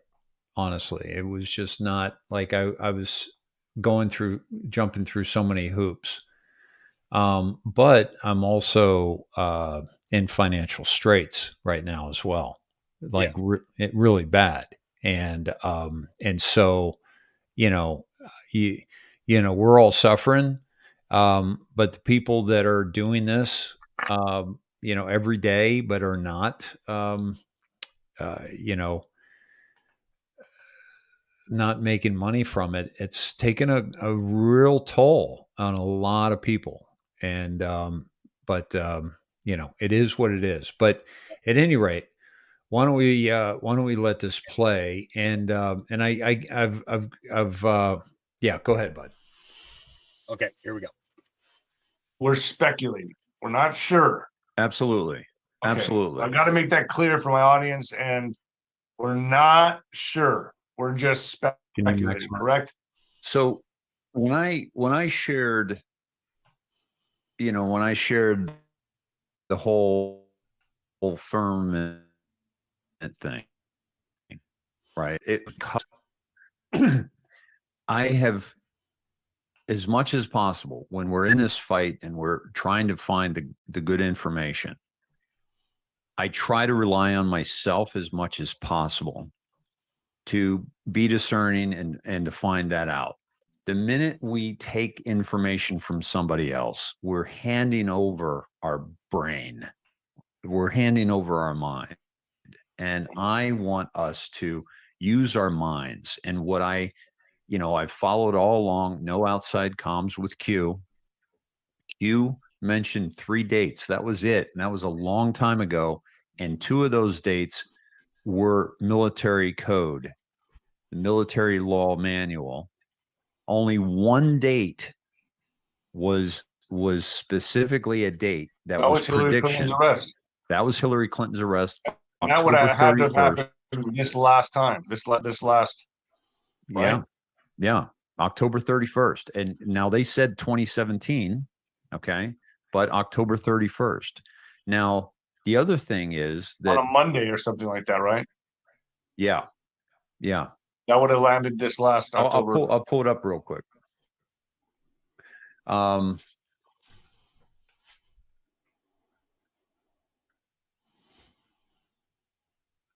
Horrific, man. October 28th, it was actually the first and second post, because the first one was Hillary Clinton will be arrested between 7:45 a.m. and 8:30 a.m. Eastern Standard Time on Monday, the morning on October 30th, 2017. HRC extradition already in motion, effective yesterday, with several countries in case of cross-border run. Passport approved to be flagged, effective 10:30 at 12:01 a.m. A year was not given here. Expect massive riots. Or very specific, saying that October 30th, 2017. That never happened. I mean, let's be honest here. That did not happen. Well, no, it did not happen. But what I'm getting at here is it did not happen to our knowledge, right? But what I'm getting at here, of all the Q and appearances, all the pundits and all of the people that have been dropping dates and saying things are going to happen here and things are going to happen there, these things were never, ever mentioned on the Q board. Never. What we're reading here, the first post was the only specific date given of a happening. That was it. Anybody that what I'm saying is it never happened that we know. It didn't happen. It did not fucking happen, because she's still out on CNN and that's her clone. No, it's not. No, it's not. She's out there making the rounds. She's still doing public appearances. So prove me wrong on that, man, because I see her. I see her out making appearances. Okay. So you're going to say she's been arrested. Maybe she was. Now, hold on. All right. First of all, okay, let's say Q is your guest right now, and this is the only date that Q ever gave you. It would probably be your most accurate guess to date. Period. End of story. The people that have been throwing out bullshit and bullshit dates are the ones that are making Q look bad. So when I bring up one fucking date, well, okay, come on. One fucking date that was the first post in 2017, okay, that didn't happen. That does not disregard 5,000 posts. And I agree with that, but that was the most specific date. Doesn't fucking matter, man. How many people are out there throwing bullshit dates? And I agree with that. But what I'm saying is thousands. Thousands. That's a pretty specific thing to be wrong about. It's pretty specific. Yeah. So hold the rest of your guests to the same standard that you're holding Q to, because you don't do that. I agree with that, but I'm just stating the obvious, Dave. That didn't happen. I'm stating an obvious that almost everybody that's on the airwaves right now, okay, have been wrong about 1,000 times more than Q. Okay? Trump's coming back in August. Trump's coming back in October. The inauguration's not going to happen. Boom, boom, boom. Bullshit, bullshit, bullshit. That leads people to think something's going to happen. Something's going to happen. JFK is coming to Dallas. He's going to reappear in Dallas. Let's all go to Dallas. Okay. All of these chumps make Q, which is a military operation, look bad because of their association. So you're saying yeah, I get it. I get that, but I still hold on. No, I get what you're saying, Dave. I get exactly what you're saying. And I agree with you. But it still doesn't take away the fact that was wrong. Hold on. You agree with me. I do but agree. You don't, you challenge this, but you don't challenge the people that have been telling you for years that shit's going to happen tomorrow. I'm challenging that because it's in writing saying it's going to happen on that day, dude. 2017. Verbal contracts are legally binding. Just because people say that something's going to happen tomorrow or the next day or the next day or next week. Dave, I'm not okay. So let me go back to this. I have to state the obvious here, and the rest of that shit. I'm already stating the obvious. Whatever people say, my audience will figure that out on their own. Yeah. It's not my job to debate or discredit people live on air. All I'm saying is that date, whatever was supposed to happen that day, did not happen. Now, will it happen? I'm betting it will. I'm betting it will happen. I'm betting she will get arrested. But I'm just saying, to my knowledge and everyone else's knowledge, she did not get arrested on that particular day. Do you believe that Joe Biden is the president of the United States?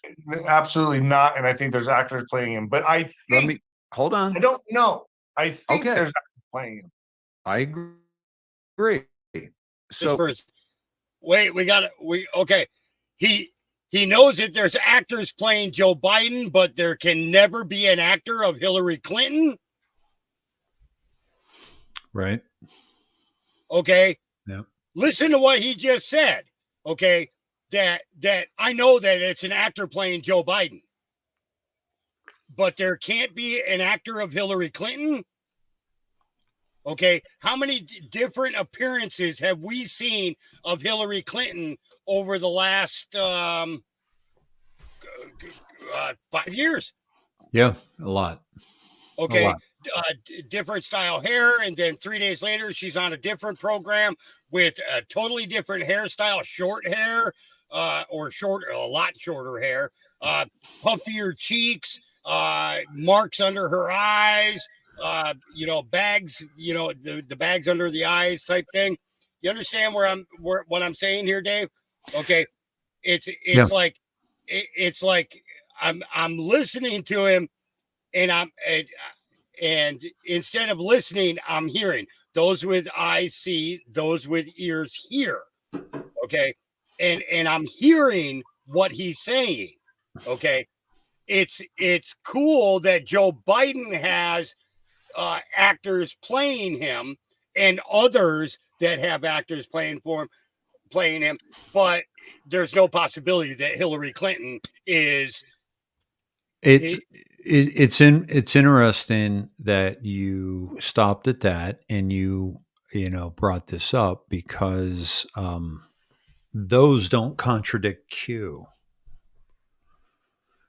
He has, he had, he says that he had Alex Jones on. I don't know if we get to that part, but, and I came on his show 2 days after Alex did, and I called out Alex and I said, and I've called out Alex in some of these interviews, and I want to get these up on Rumble too, folks. And if I'm not mistaken, didn't you offer to debate with Alex? Yeah. I said that to David, and I don't know if he'll follow through on that or not. I probably should follow up with him and just say, hey, I'm serious about that. I'd be happy to be on with Alex with you, because, and I'll tell you the way this would go. Excuse me.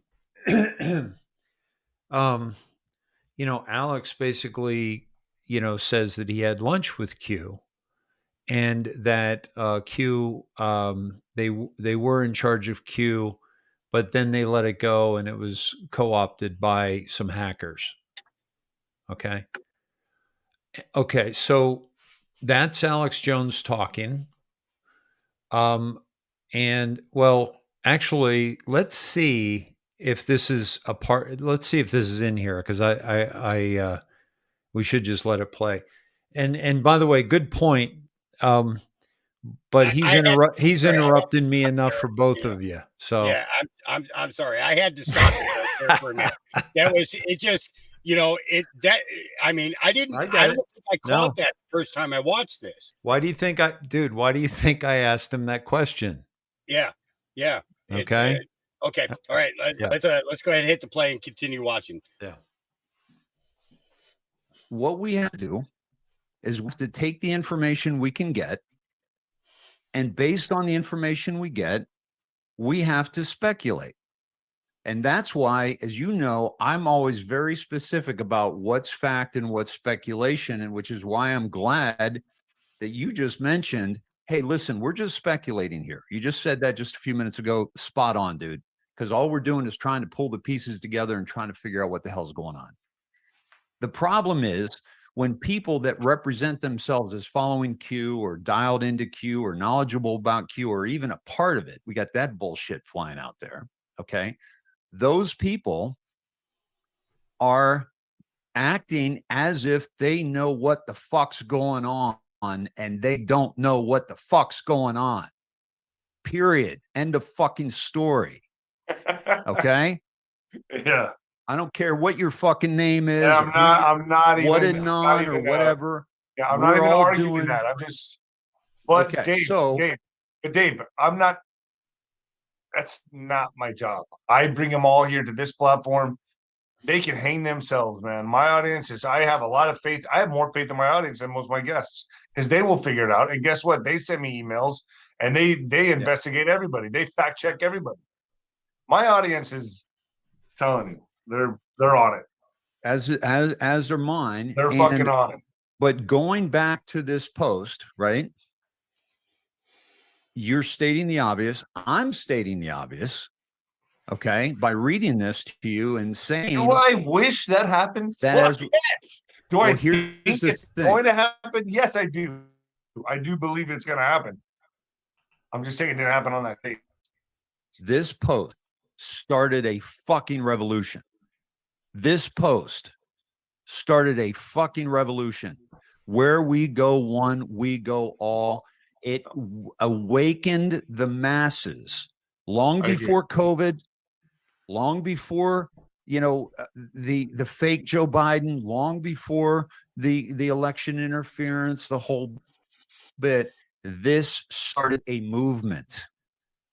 Okay. Agreed. Now, why did it start a movement? Because I was told by my friend, day 2, you got to check out the board, see what's going on. And I go on and I read this after I've been trying to tell everybody about, you know, Clinton Chronicles and the Clinton body count and all this stuff coming down the pipe. And I read this, I'm like, finally, right? Finally, it's going to happen. It's going to go down because I read this on October 2017. I shared it at the time with Facebook, my Facebook audience, but I was not doing these shows. HRC extradition already, this whole thing, we're like, okay, we're paying attention. Now the next drops were freaking gold, and the next ones were like John Podesta and Huma Abedin as well. Now we've got this Pizzagate coming back up. We've got Seth Rich coming back up. We have MS-13 coming back into the news, right? It's all resurfacing. MS-13 was used to kill Seth Rich, right? Now, is Hillary Clinton making public appearances? Absolutely. Has she been active? Has she been with her daughter? Has she been with Huma Abedin? Has she been on book tours? Absolutely. Is it her? We don't know. Is it Biden? Hell no. Is it, you know, these people? We don't think so, but we're speculating, right? But I will tell you this about Hillary Clinton. And we've done this multiple times. Todd and I have dived into the drops, and we have shown that they're tweeting on a timestamp that goes right into the Q drops. Clinton Foundation, child trafficking, Haiti, child trafficking, Clinton Foundation, Uranium 1, Hillary Clinton, sales, Alice in Wonderland, Hillary. Every time she tweets, not every time, but most of the time she tweets, David, it goes right into a very damning tweet. She knows about Q. She was the first mention of Q. Human knows about Q. The Muslim Brotherhood know about Q. We all know about Huma's connection in the Muslim Brotherhood with her father and her mother. Top at the Muslim Brotherhood in Iran.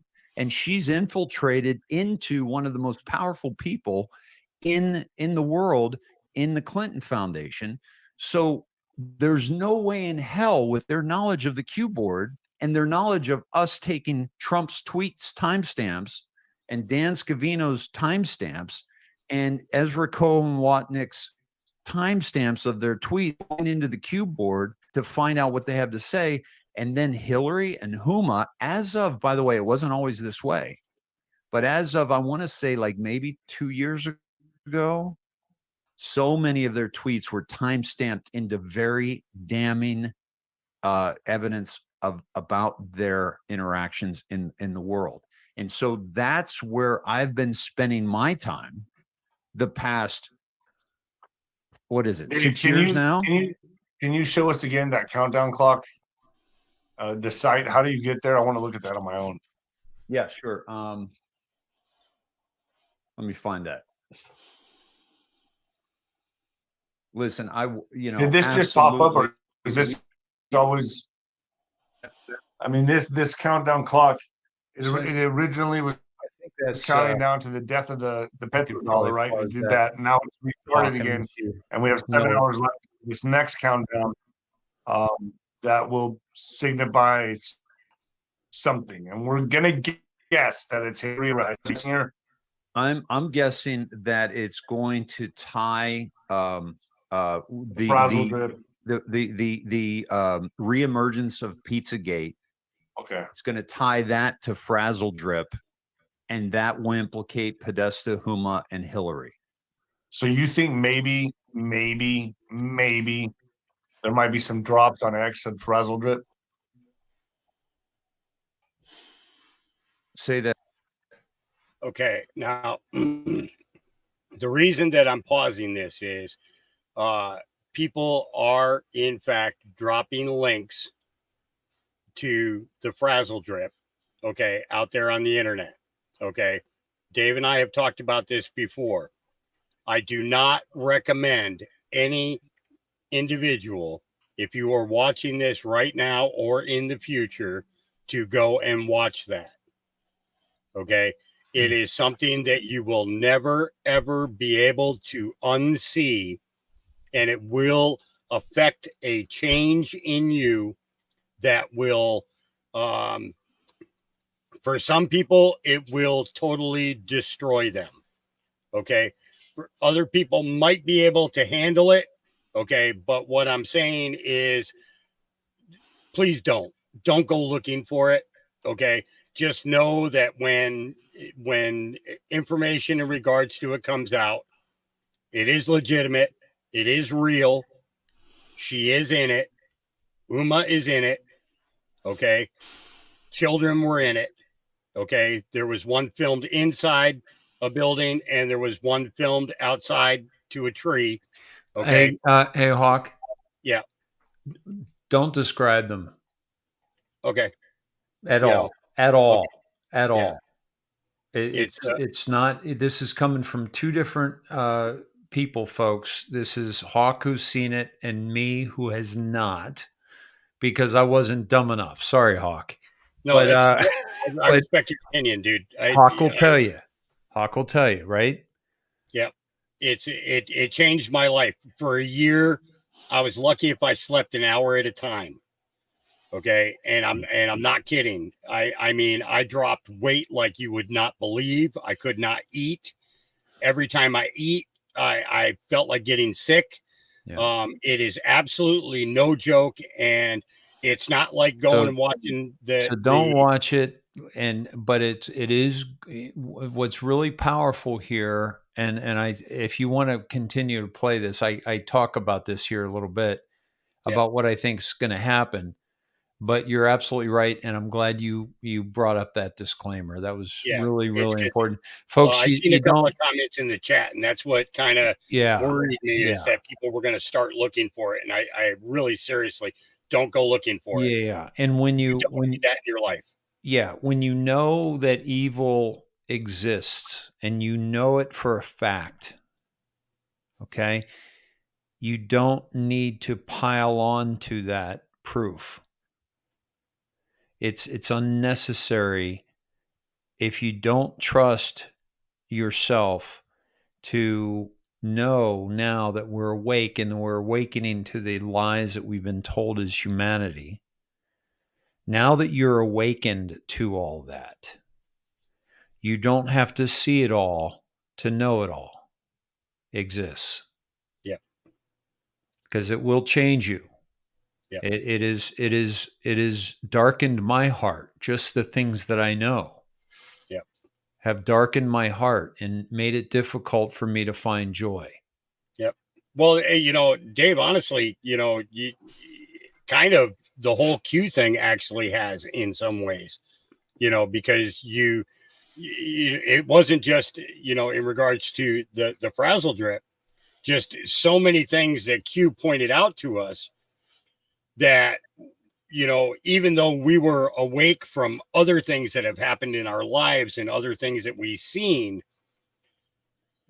we just did, we didn't see it at the level in which during the research, when you, Todd and Cindy, were deep diving regularly.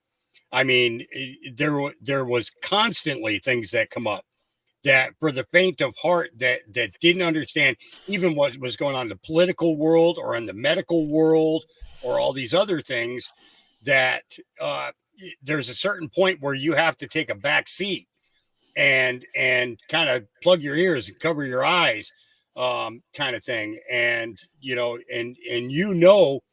what that darkness does to you because of what it breaks down. It doesn't just break down the individual, it breaks down the people around you as well.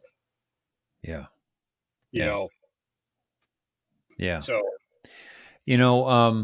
Kelly says back when she watched it, there, and probably when you did, there wasn't anyone to say don't watch it. Not a dumb decision, just not many had seen it, Dave. Well, Kelly, I'm kind of ribbon hawk for being dumb, because I made the right decision. We're just playing around, but we knew from the get-go that seasoned New York City detectives that had seen it all had thrown up from it. And we also heard people that were dying through suicide from it. Yeah, 9 of 13. 9 of 13. Now, how many of those were to keep them quiet? And how many of those were because they couldn't get it out of their mind? Yep. And knowing that nothing was being done about it at the time as well. Yep. There's a heartbreak that goes with it, because it's like, that this has gone on and you want to see justice, and it's, and, we have small things in our lives that we want to see justice for. This isn't something small. This is something so huge that it could literally shake the fabric of any hardened Christian, So at any rate, I'm sorry that Kelly saw that, and I'm sorry for those of you who have seen it. In a sense, you kind of took one for the team, and it shouldn't be criticized; it should be commended. So I want to say that, but also if you haven't seen it, please don't. Don't look for it. Yeah. And I think everyone that's seen it would probably agree with me and Hawk on that. Yep. Um, Yeah, I needed to get that warning out there, Dave, because yeah, good call. No, that's a good call. That, you know. Hey, dude, I like it when you interrupt me. David, not so much. So you're okay. At least well, I try to make good points, you know. Exactly. Yeah. No, he and by the way, this was our third interview, and here's a guy who, you know, I've given him some advice in the past. Some of it he's taken, some of it he hasn't. You know, that's a man, right? And but I tell you, in the next interview, he hardly ever interrupts me, and I stop him at one point, but he because he knows he's growing as an interviewer, and I think he really is trying to be better at it. So I know people give him a hard time for interrupting me, and it is very annoying. And unfortunately, it's kept me from coming out with some things, like finishing through with some things with him. That so it's really well, you know me, Hawk. You kind of like when I'm on a roll, you just you listen, and you even sometimes mute, and sometimes disappear if I'm on a roll. Yep. And so thank you for that. And yeah. So at any rate, but let's get back to this. Okay. All right. Back to the Thanks. interview. All right. That again, I'm sorry. You think there'd be some drops on frazzle drip, like some frazzle drip video, maybe, or I no, I don't think it'll be on X. okay, I don't think they're going to allow it on X because it's terrible. I too do bad. believe, Yeah, you're right. I do believe it'll come to it'll come off the dark web, or there'll be a link to the dark web where people can see it, and then start talking about it maybe on X, right? And I'm sorry, brother. I just lost that countdown clock. But let me pull it up. Excuse me. Sorry. And I didn't realize I didn't plug in my. Regardless, I mean, I see. I have these videos in rotation. I just put up the ghost today. Now this is another video that needs to go up soon. So yeah, I had to put this up. Jeez, man. That's what I'm saying. If you put this one on Rumble, that's your call, obviously. But that's why I'm saying this is. You've given them gold here in the past. You're giving them gold. No question about it. Hey, I think we're good here, Hawk. And I don't think sometimes I just do the countdown clock. That's about it. But this was all three very good interviews. The second interview blew people away. I mean, they all did. I mean, they're about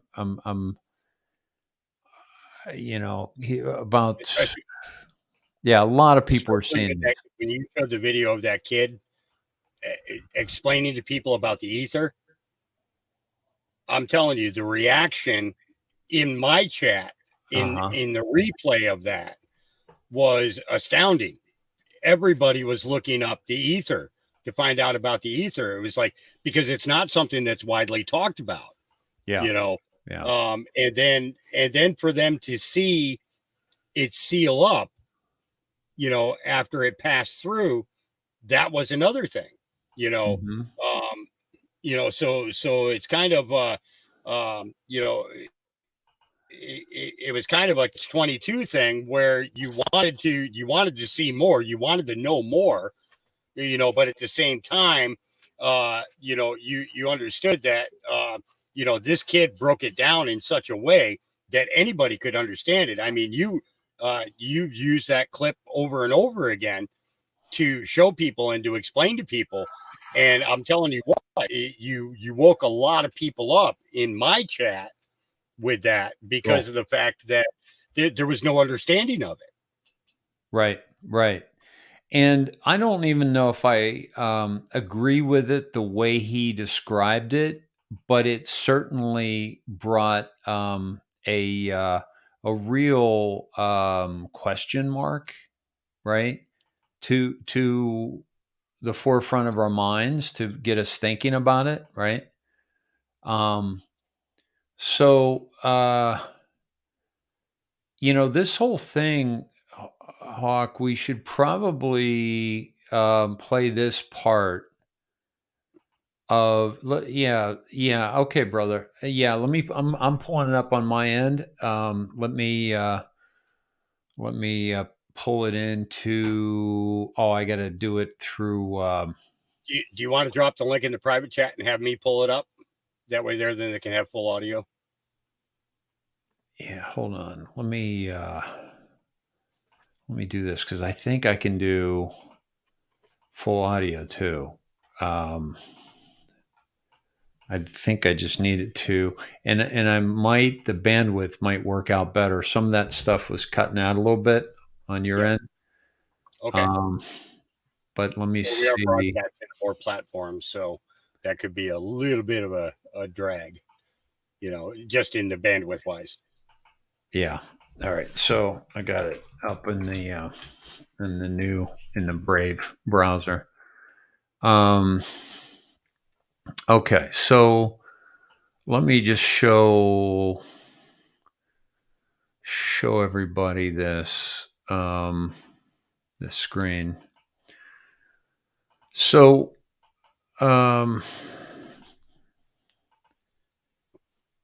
this is, it hasn't come up yet. Okay.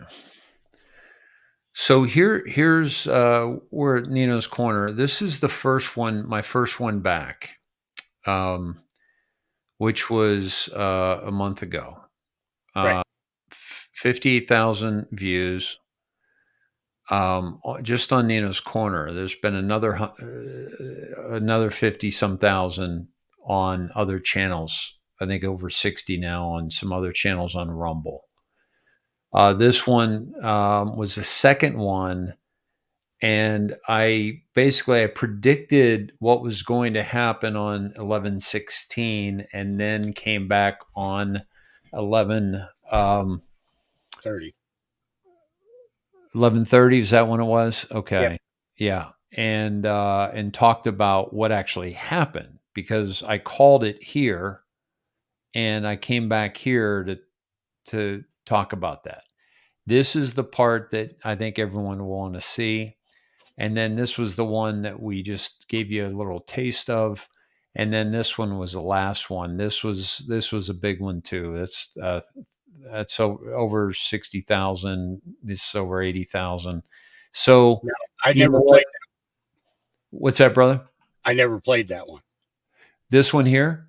Yeah, the last one, the fourth one that you did. Oh, the fourth one. Okay. All right. I never played it. Yeah, that's a good one. So let me line this one up. This is the third interview, or the second interview. I'm sorry. And I kind of go back with a recap of the highlight of the previous one. And I'll bring that up here in a second. All right, folks, welcome to Nino's Corner.tv. I'm joined once again with David Snedeker. You knocked it out of the park the last time we did a show, man. That was really, really good. And I had to have you back. So, folks, you can also give to David's Give, Send, Go, get him back on his feet again. We help all the digital soldiers when they're hurt, wounded, and fallen. So, Dave, please find it in your hearts to give to David Snedeker on his Give, Send, Go. I'll put down the link below. Dave, let's just recap on what's happening or what's happened and where we're going, because I firmly feel that 2024 is do or die. Like I'm not going to be one of these guys that it's 2025 and I'm like, well, just wait for the military. 2026, let's just wait for the military. I think it's do or die this year, 2024. I don't see this going past. I think whoever controls 2024 and beyond is going to control humanity. I don't think it goes past this. And that's just my opinion. I mean, but I could be wrong, but I'm sure my audience feels the same way. This is a do or die year. Yeah, absolutely. I will say that, you know, a lot of people have talked about military is the only way, right? It's important to remember for those that follow Q or still trying to figure out if Q is real or on the fence with Q, whatever. It's important to know that Q mentioned military is the only way once out of almost 5,000 posts, right? Q mentioned transparency, accountability, and justice is the only way forward 20 times. And so I think what we're seeing is the transparency, the accountability, the transparency. We're going to get into the Pizzagate, right? That's come back around. We covered that five years ago, right? Now it's coming back around to now more people are ready to hear that, are ready to hear about that, right? So you know, there's gonna be a lot of celebrities out there that are really nervous right now. They thought it went away. They thought that was done. They could sleep at night. Not anymore. Yep. You know, somebody that's very closely tied to it is Stephen Colbert, because he's very close with John Podesta. I was taken to a drop yesterday in the Q drops because, you know, I've often shared with you that Q has never gone away. Like, we're constantly getting Q comps, right? I showed your audience, like, as October 5th was Dianne Feinstein's, you know, funeral. She was in the Q drops, her picture, right? On that day, there were only 2 of her in the whole 5,000 drops on that day. The things that are linking, connecting are constantly happening. Too many, you know, coincidences, so many coincidences, it's mathematically impossible. So I think what we're seeing is the accountability and the transparency, and then justice will come, I believe, through the military. But if the military acts before people really understand who the bad guys are, that's when you're going to have problems. And I think that's what Q has seen prematurely, is what you're saying. They cannot. Exactly. And I think that's what Q has said and shown by saying, remember, you know, enjoy the movie. Q says 100 times. Why would Q have to tell us 100 times to enjoy the movie? Unless it was they know the desperate. Right. They know the desperate moves that are going to be played. And basically, you know what, like I just heard on Air Force One, it was Hillary Clinton, Bill Clinton, Michelle Obama with Biden. Obviously, they're talking about something. It wouldn't surprise me if Michelle made a move, or The Rock. Or, I mean, they're going to make some desperate plays here. They have to. They have to. Once they realize that they're not going to get Trump off the ballot, they have to make major moves, because Biden has no shot. All right. And he is shot, as Trump has said. He's already shot. That's why it's a fake Biden, right? So I think that what we're seeing, and we're going to get into some things that are much deeper than this right-left paradigm that we're seeing with the election.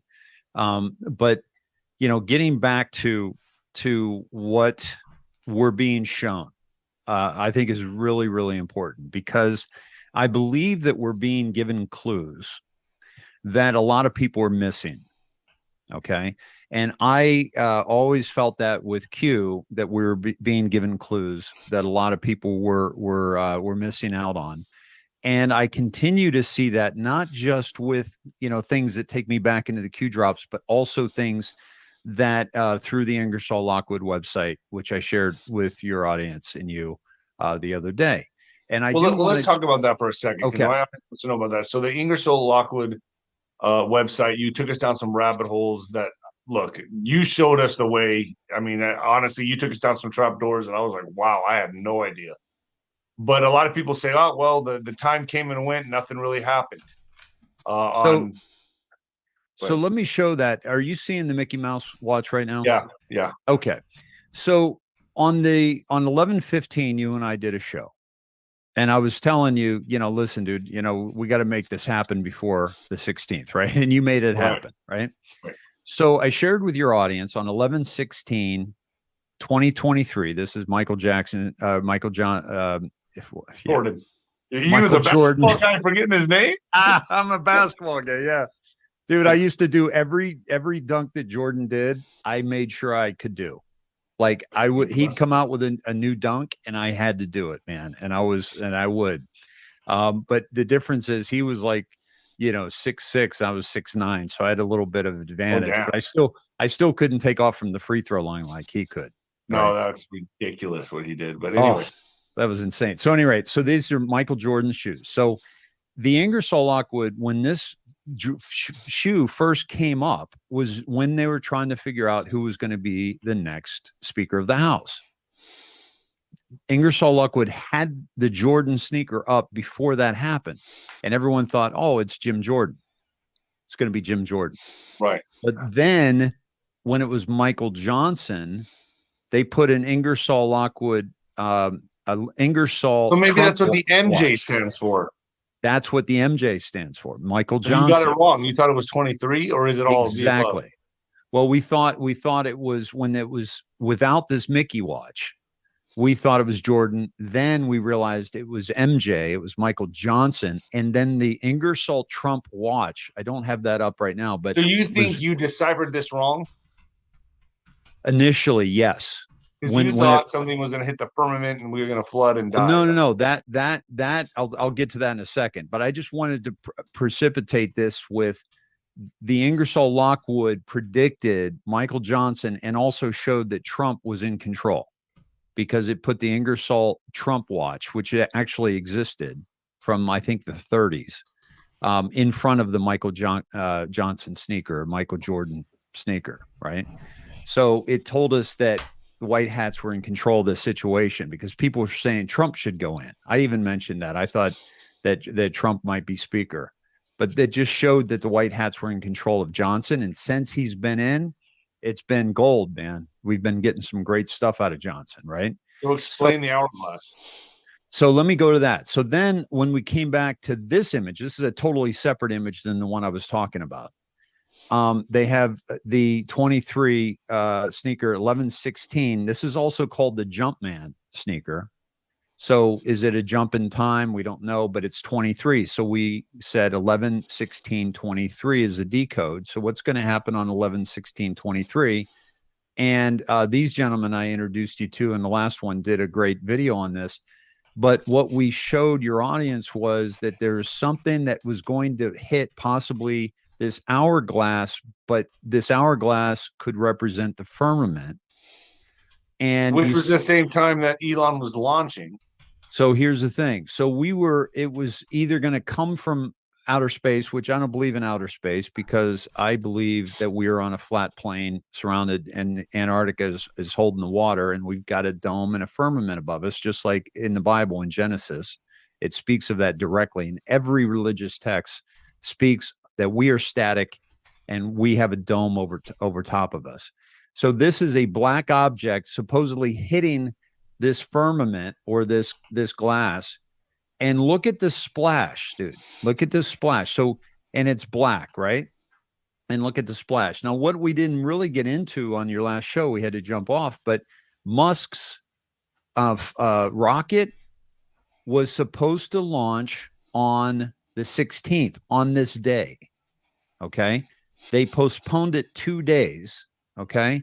But now let me take you to this, this other share here, and I'm going to show you that launch. And by the way, before this happened, okay, what's important to understand is that what was trending and what was flying around the internet was that the firmament, that Musk was going to try to break through the firmament. So it's almost like, because what I've been telling my audience is that when you have predictive programming from The Simpsons and from all these movies about all these terrible events, 9/11 and things like that, that they use the predictive programming so that it's easier for the psyche to take it in, for the mind to accept it, right? That's why they do two reasons they do it. Because your mind has seen it before. Exactly. So they do it for two reasons. One, predictive programming to get your mind prepared for what's going to happen. And two, it's the revelation of the method, of what they're going to do to us, which gives them, in their satanic cult, it gives them more power to hold and laud over humanity. So what I want to say is, so before it even launched, it was already trending. The Firmament was already trending on Twitter, where people were actually looking into, oh, do we really have a firmament overhead? Do we really? This was to expose that, we do have a ceiling. We found out we had a ceiling in 1958 when Sputnik hit something and couldn't go into space. And ever since, from 58 to 62, both Russia and the United States sent up nuclear weapons. Some of them they would drop in parachutes really high up. It was called, in the U.S. was called Operation Fishbowl, because they realized we're in a bowl here, some kind of a fishbowl, but there's a lid on it. So they were trying to break through this lid from 58 to 62. They were trying to break through. So what started trending was that this rocket that Musk uses had 33 rockets on it. 33. Right, really? Come on, man. It's like, it's completely Masonic. It's completely. And why do we need one that big if Musk knows, like people say, is Musk a good guy or a bad guy? I said, I tell him he's being used. He's made a deal. He's being used because he's lying to us about the electric cars saving the planet. That ain't happening. Okay. Nope. He's lying to us about how he puts satellites up. They're just balloons, man. They're not rockets. They're balloons, and you could see the string of them, how they put them up there. And he's lying to us about space and going to Mars. We're not going to Mars. There's water above the firmament, just like in Genesis. Okay, there's waters above, water below, and let me read this real quick. David Icke posted this, and I shared it. David Icke wrote, "Does anyone really think that Elon Musk runs SpaceX, Tesla, Neuralink, Twitter X, etc., spends 80% of his time designing, engineering, and manufacturing, while scattering in position on Twitter X every day at all hours? Who really controls these companies is a question worth asking. At the same time, he flies around meeting world leaders who's supposed to not like his platform, disinformation, yet drool over him, and interview him like Sunak, and promote him for propaganda like Netanyahu. Here, Musk groupie Joe Rogan buys the lie that all of the above is true, that Musk is a genius, and likens him to an alien. It's not possible to do all these things and more at the same time, and he obviously doesn't. It's all part of the making of the myth that is Elon Musk. The question is why. The answer will be clear in due course." I have the answer to I that. think they're positioning him for some kind of run for what, Antichrist, or some kind of world leader, or they're making him look like superhuman. I have the answer to that, and I've had it for a long time, and that is that when for example, when he bought Twitter, everyone was like, Vanguard tried to buy stock in Twitter then after he did. And people were like, "Oh, do you think Vanguard's trying to keep him from, buying, and the whole bit?" I said, guys, look at who owns 7% of Tesla. It's Vanguard. These guys are having conversations, and Vanguard. There you go. That's all you got to. I don't look at what sold me. This may be simple to everybody, but the Baphomet costume he was wearing on his profile picture, that said it all to me. That's who this guy represents. Dude, that's been the case since last Halloween, a year ago. And the only thing that changed it was when he changed it to X, when he changed Twitter to X, and he put the X up there. Up until then, it was the Baphomet costume with the upside down cross. I think I shared that with you on your show. And it was, and also we've seen him doing all these all-seeing eye things, all these symbolism, his mother of his child, his mother does all the satanic symbolism. So what I believe was done, and I also proved, by the way, once, and then it was also proven twice that the white hats were in control of Twitter. Okay. I've proven that, and because the things that I saw being done, you had to know the code. You had to be able to change the code. One of them was. Sometimes think, Dave, that the white hats and the black hats. Sometimes I think it's the same hand controlling both, man. Hey, we've got to look at that. The white and the dark. I'm serious. We got to look at that as a possibility. It has to be without question. We've got to challenge. They're destroying one system to bring in a new system, and they're going to represent the light. And sometimes I think to myself, yeah, it's like boxing, man. They own both fighters in the fight. It's horse racing, NFL. Why would this be any different? Would this be any different? And I'll tell you why. So at any rate, I think that Musk was set up in this position because all this information flowing out of the Twitter files is the greatest information drop, third only to, it's right up there with Q drops is the greatest information drop ever in history, without question. 2, WikiLeaks, 3, Vault 7, 4, Pandora Papers, 5, maybe the Twitter files. Like, they're all right up there in the same realm that absolutely destroys WikiLeaks. Yeah. That it's all destroying this narrative that's happening. And one of the things I said, I did a show on Thanksgiving. I did it on Rumble, which I'm the indoctrination on Rumble, no space, but which you can find all the links on davidsnedeker.com, which you'll have. But it on that Thanksgiving post, I basically said, if the black hats were in control, and let's say they're separate, if the black hats were in control, would we be seeing what we're seeing now? No, we wouldn't. But I look at people like Michelle Obama, Barack Obama, all of them as pawns on the chess game. And I'm just asking the question. No, absolutely. Could there be a bigger force here at play? And people say, well, that's God and this and that. But I'm like, I don't know. If you look at the Masonic floor of the checkered floor of the light and the dark that control both sides, how do we not? I'm just posing the question, how do we not know we're all just being used for this new system that's going to control us anyway? Well, let's come back to that. Let me finish up with where we were on the last show. And I want to show what ended up happening, not on the 16th, that was foretold to us through the Ingersoll Lockwood website, but what happened on the 18th, because they had to delay the launch by 2 days. But watch this. Make sure it has sound, Dave. Oh, yeah. Let me know if it doesn't have it. To think that this rocket is hitting the firmament dome. Did you hear him? Yeah, he said, is that what it looked like when it exploded? Yeah.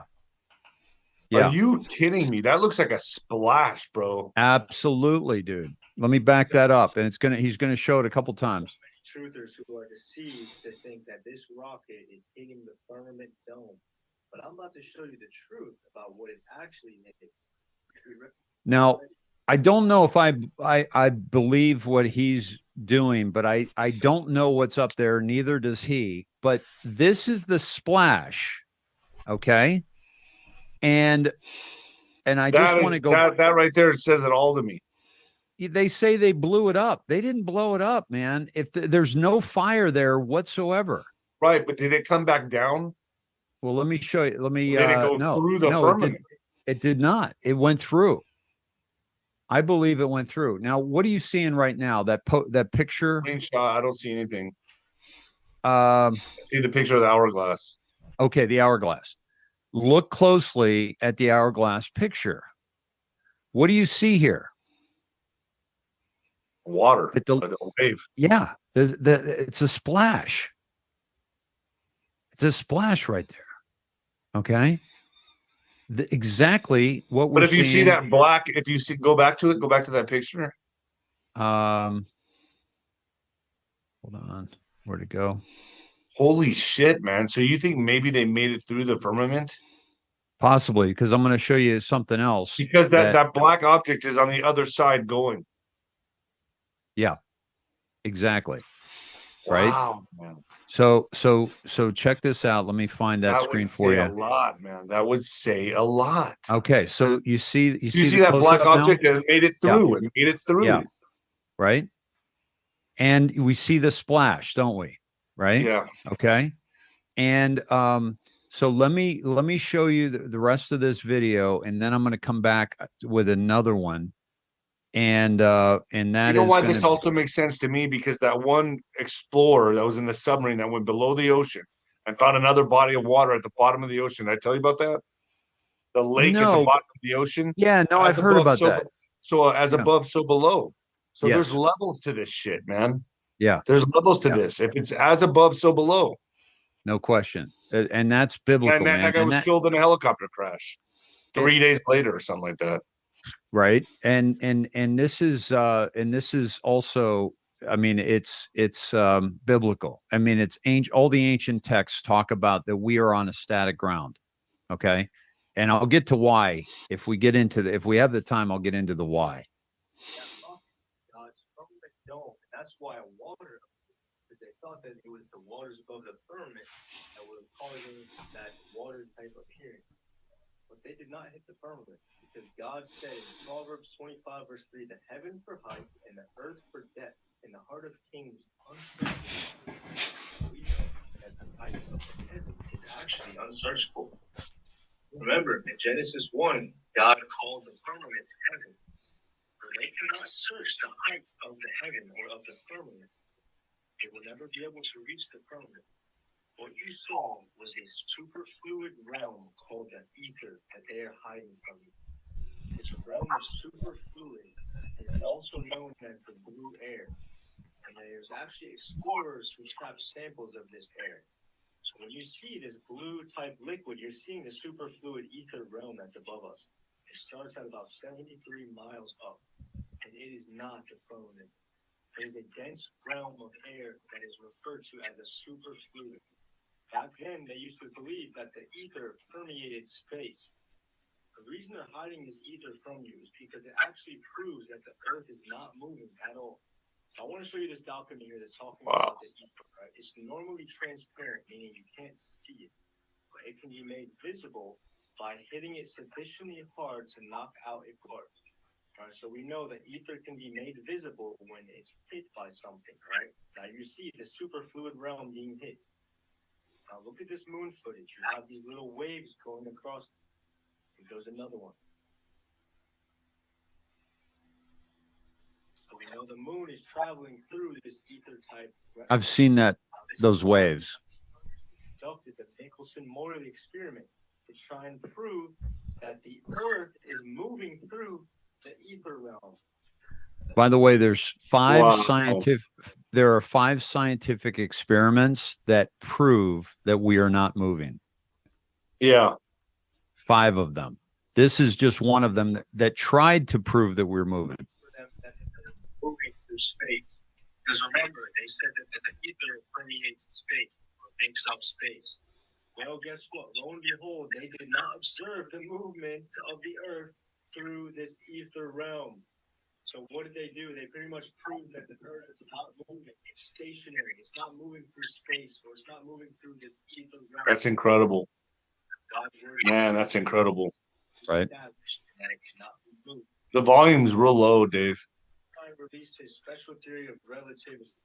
And then the physics community started to accept that the ether does not exist. But of course, they're going to say that the ether doesn't exist because it disproves the ball Earth. But of course, 50 years later, here's more documents. The failure of the U.S. attempts to attain supremacy of the ether. So they know this ether exists. They're just not telling you. Here's another one where the U.S. tried to obtain supremacy of the ether once again. And like I say all the time, they have to put things right in your face. So of course, they added into popular video games like Minecraft. You have the ether dimension. Here it is here. What do you see? You see that blue super liquid type fluid realm. Of course, they made it blue because they put it right in your face. Here's another game. You have the ether. That's why it's blue. That's why our sky is blue. You're looking at the ether realm, a super fluid. But this is why it's important to read your Bible first before you start believing conspiracy theories, right? Because no one can reach the firmament. God told us they cannot measure the heavens for height. God bless you guys. I hope you can spread this information on to someone who got deceived by this. Don't forget to like and follow. Wow. That- That was pretty incredible. Right. That's a shout out to @John Truth, JONTRUTH on TikTok for putting that together. Wow. And it's so what I believe that we have seen is that the rocket hit the firmament, and there's one But of it went these. went into it, right? It went through it. Well, 'Cause it here's the never thing. came down. I'm going to show you something. It never came down. They said they exploded it, right? But to me, they never exploded it because we never saw fire. Okay. We never saw fire. We never saw, I did a show with my friend Hawk the other night, and I'm trying to find that piece because it has that video. But what on Hawk's Mustard Seeds on YouTube, and what I found was it sealed. That dive down the rabbit hole you took us through actually was right. Yes. And so the other thing too was, again, Ingersoll Lockwood had a few predictions for us. Okay. Going back to the 1800s when Ingersoll Lockwood's writing about Barron Trump and Donald Trump and living on Fifth Avenue and the last president and the whole bit. So we already know that there's already a connection with that, right? But let me see if this is, no, that's not the seal. I still have to find that. But basically the firmament sealed up like after it exploded. Yeah, it sealed back up. And so that's what, I thought that they would fail at breaking the internet or breaking the firmament. You thought it would fail because we knew. I thought it exploded. I didn't see that footage. I didn't see the footage where it obviously looks like it went into another dimension, like a splash almost. And if you go like a saline fluid, or like I don't. Yeah, and if you go on X's Twitter account, you won't see that explosion. They cut after it goes up past. They cut away from that. Wonder why? I wonder why they don't do that. And so, it's very much so. That's where we left off. Okay, what I'm also seeing from Ingersoll Lockwood, and I'll take you through this real quick. And the Ingersoll, if I could find that damn thing.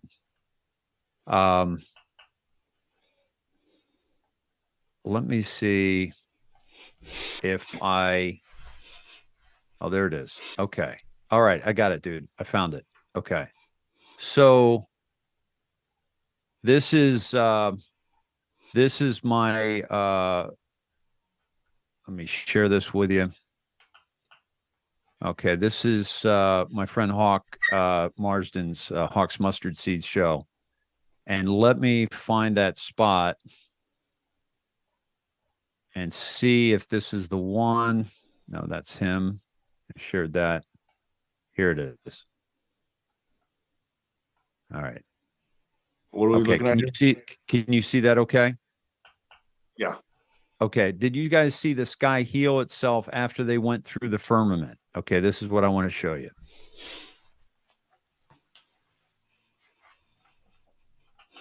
There's no audio.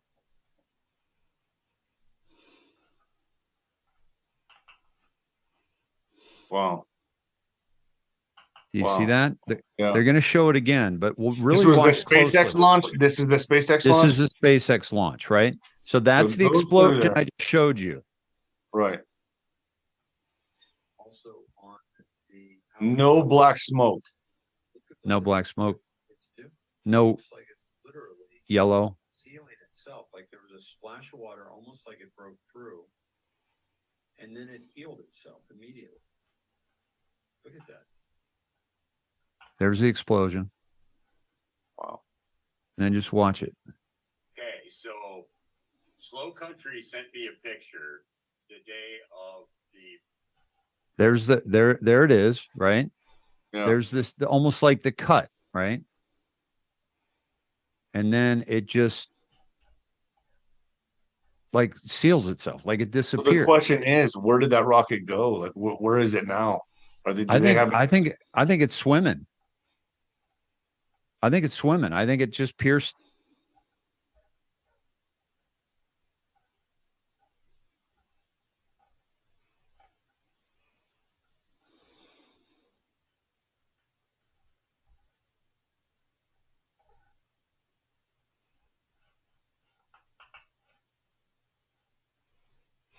Looks like we're having a connection problem. Let me see what's going on here.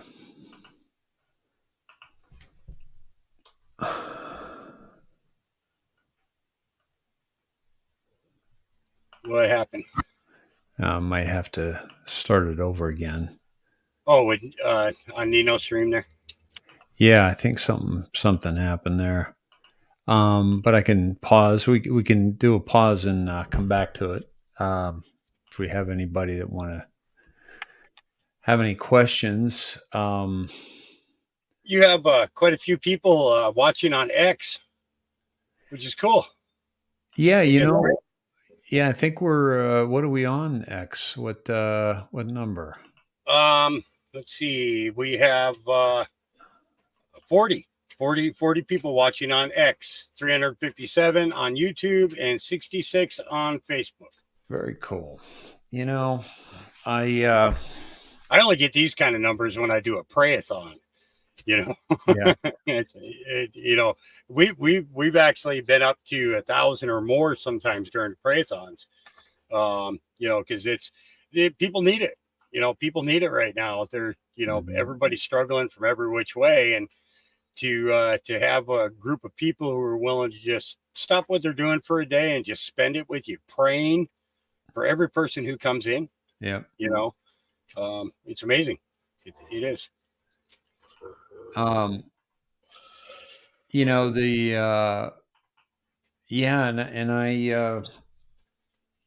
looking forward to getting back into the numbers and back into the Snedz on my own platform. I'm kind of rebuilding through other platforms right now. And I'm glad that we're seeing the kind of numbers on yours that we are. And we haven't even been giving anybody any notice either, Hawk. No, it was just spur of the moment. Yeah. So thank you all for being here and going through all this. Anybody be happy. Hi, Cosmic Beautiful Patriots. Love you all. Thank you, Hawk and Dave. So grateful for this. Oh, you're welcome. What a sweet thing to say. Yeah. Anybody? We can go back to it, or if anybody has any questions about that or about what was going on. Yeah, it's at John Truth is on Dina. He's on TikTok, and I believe it's JONTRUTH. I don't think it's OHN. Oh, hi, Vicky. Good to see you. Good to see you. Thank you. Are you with Angel? Because she texted me and said she's watching. Robert, thank you, Robert. Yes, that is his name. That is how you spell it. Ernie. Jon. Jon. Yes. Yep. Thanks, Ernie. Yeah, thank you all. This is very sweet. Thank you, Pat. Good to see you. Thank you, Michelle. Some lovely comments here. Been missing you, Uncle Dave. 420 Wild Dragon. What's happening? Wow. Good stuff. Good stuff. Finally, I've been watching you for 4 years, Jason. Thank you. Appreciate that. I'm so thankful you were brought to my attention. Thank you, Kim. Appreciate that. Nicolette. Hello from Turkey. Nasılsın, Nicolette? Narcissan. Lovely. I spent some lovely time in Istanbul. Vicky says she has to work in the morning. She ended her live. Okay. Jet says I have video and pictures of multiple launches from Vandiver Air Force Base. Yeah, Jet, if you want to send me anything, you could send it to davesned@gmail. davesned@gmail. That would be great to see. Thanks, Papa Sned. Well, that's Dad, isn't it? He's missed. Yeah, this is cool. David King, I 100% agree with you. You know, we all want the truth, you know, and they need to stop with the lies, period. You know, and it you know, if it takes little itty bitty platforms like this in order to get the truth out, person by person by person, then that's what it takes, you know. But the fact of the matter is as they awaken, we have to remember what our job needs to be in helping them to educate themselves and to get caught up. We have to remember that above all else. You know, we have to be there for them. Yeah. Marlene says, Dave, we need our tribe back. Yes, I agree, Marlene. It's time. I'm working my way back. Shell, thank you. Great question. What is their goal trying to bust through the firmament? Well, so here's the thing. That's a great question. You know, CERN. Tower of Babel. Yeah. You know, on that note, Hawk, go ahead and run with that.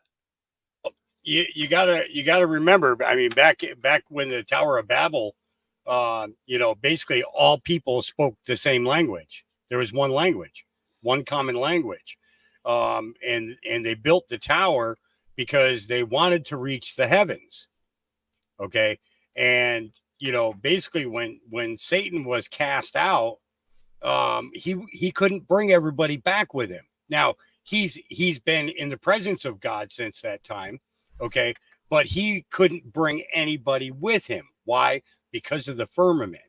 Okay, that stopped them from him bringing his army back. Okay, so when we look at it, we have to understand in the God perspective, okay, that with the Tower of Babel, you know, they built it to try and get to the heavens, to gain notoriety from the humans that were on Earth, that they achieved this great thing, okay? And God said, "Okay, listen, I'm going to humble you. I'm going to humble you. Not only am I going to humble you, but I'm going to humble every human on the planet. And what I'm going to do is I'm going to confuse your language. And then I'm going to scatter you throughout the earth, okay? Because what you're doing is you're trying to walk your way to heaven instead of earning it with what you do here on earth, okay? Our time will come as a spirit when we get to go there, okay? But that firmament was there to put that barrier there. And, you know, if they can crack the firmament, the only way that they can get up to the heavens at that point, because there'll be flooding the earth, okay, killing off all humans, the only ones that will survive are those that are not of the earth, okay? The only way that they're going to get to heaven is in submarines, okay? What they cannot do, what they cannot achieve is getting something like the USS Archerfish up in the space, okay, or up in the space above the earth, okay? Because when they talk about space, they're talking about from the earth to the firmament. That's the space, okay? And they have no way to get that submarine up there in order to push it through the firmament and then make their way to the presence of our creator, okay? And God's not going to allow it anyways, okay? He's stopped them time and time and time again. We saw just in that video alone there, how, you know, going through the ether and getting to the firmament, how it sealed itself back up. You know, Well, when let me, so just, but along the lines of, you know, what is their intention? What is the intention, you know, and you went to Babel. What was their intention then? well, their intention, well, the humans' intention was to gain notoriety of building this thing to reach the heavens. Mm-hmm. But the fallen angels, their intention was to begin chaos and war in heaven. Yeah. Yeah. So what do you think? Do you think it's a similar one as then? The intention? Yeah, I believe so. I believe that the objective is to get through the firmament, thinking that they're going to be able to get to God and be able to have war there instead of in, you know, here on earth. You know, they want to take over heaven. You know, Satan was cast out. Why? Because he wanted to be as God. And Yeah. God said, your pride is your downfall. And boom, there goes Satan. He's on his way down. Jake says the tower was Satan's attempt to ascend back to heaven. Exactly. That's what did I just say? Yep. It's, you know, humans fell into it because they were building something. They were building something of note, of notoriety. They would always be known for building that to the heavens. Okay. But the fallen ones and Satan, their objective was to use that in order to get through and to create war in the heavens and try to destroy God. You know, it's you have to think of it. Diane, there were certain. Okay, so I'm responding to a comment here from X, guys. Okay, she said the human's intention was to be as God, and you're very much right. But the builders were not aware of that. The leaders were absolutely aware of that, and that was why God said, "Okay, that's it. I'm confusing all your languages." You know. Okay, let's going past the tower. Now we have a new tower. It's to break through. I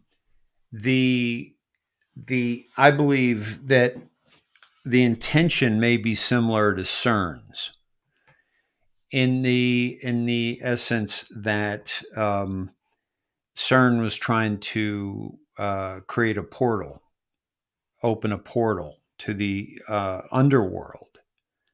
And while CERN is creating this portal to the underworld, they're trying to figure out a way to get Satan maybe to the heavens. And so both things kind of going on simultaneously. And so that makes sense to, you know, that CERN, which is 666, and has the, let me pull this up here. Do you remember what Hillary asked for in the emails? Bring the Nephilim. I'm trying to remember that. She said, make sure that you bring the Nephilim. Can you find that? Yeah, it's in WikiLeaks. Let's see. I think I should be able to just do a search for Nephilim, I would think. Yeah, I would imagine. Here's the CERN logo, and it's basically 666. Okay. And so that's the mark, the divine king, the mark of the beast. And CERN has been trying to, you know, open up portals. They actually said that on their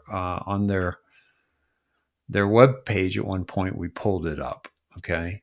So the reason why this is so important is because if my guess is that the Black Hats were in charge of CERN, and the Black Hats were trying to change a timeline that they knew they couldn't with existing parameters, because they've tried it through Operation Looking Glass, through the Yellow Cube. They have tried to change the outcome so that it is no longer humanity awakening, but humanity staying enslaved.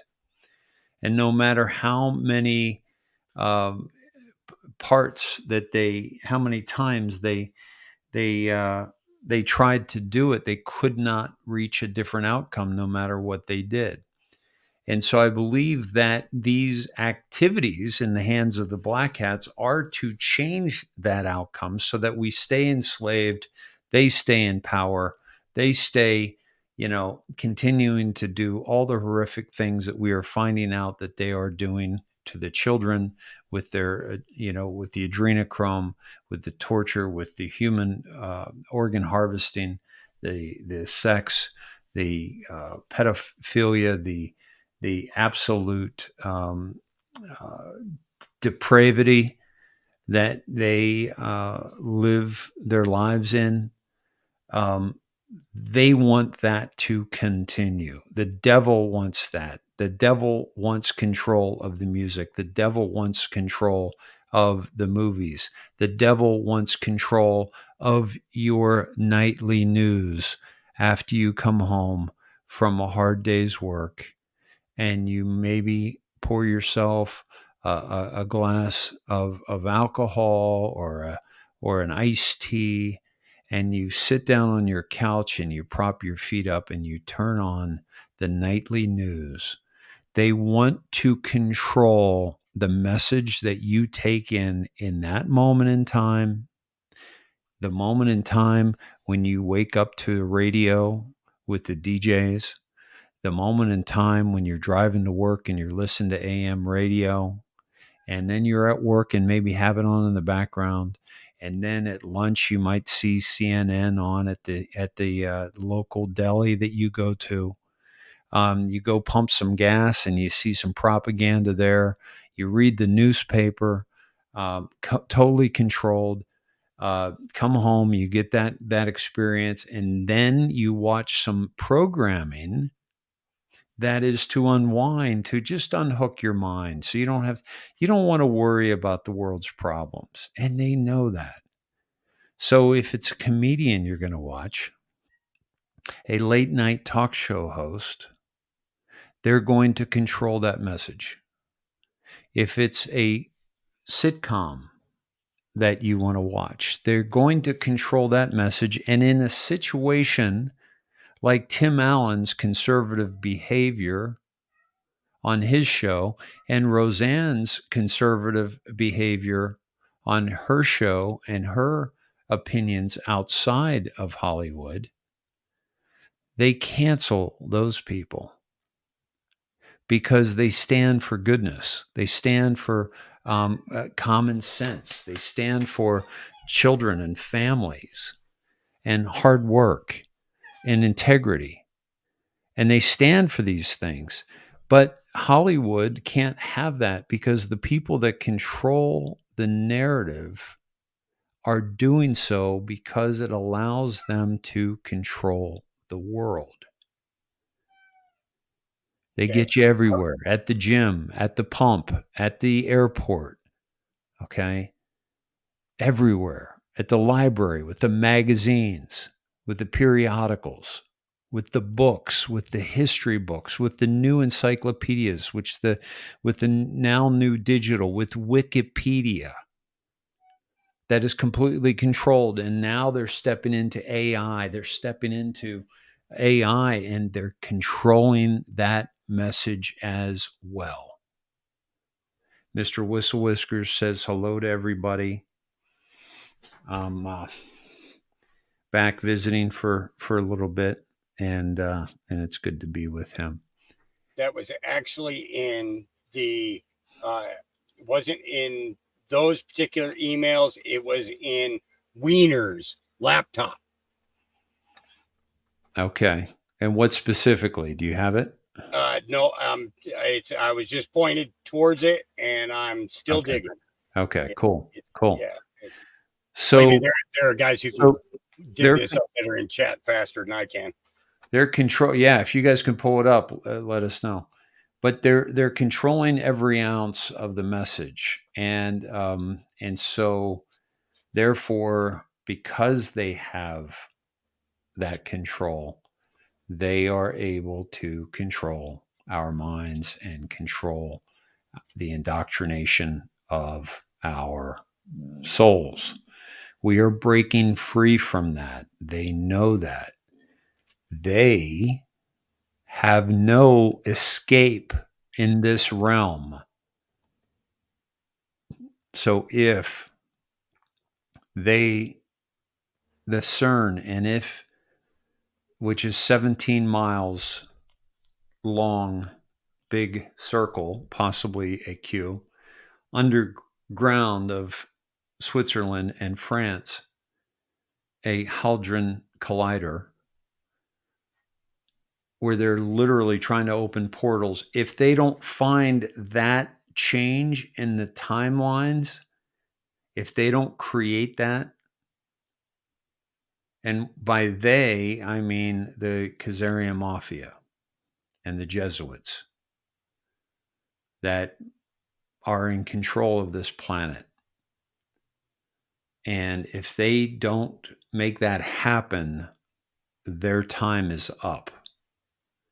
And there is nowhere to run to. So let's open up a portal. Maybe we can go there. Maybe we can change the timeline, or let's break through the firmament and escape that way. Now, that's if the black hats are in charge of those organizations. But what's wrong?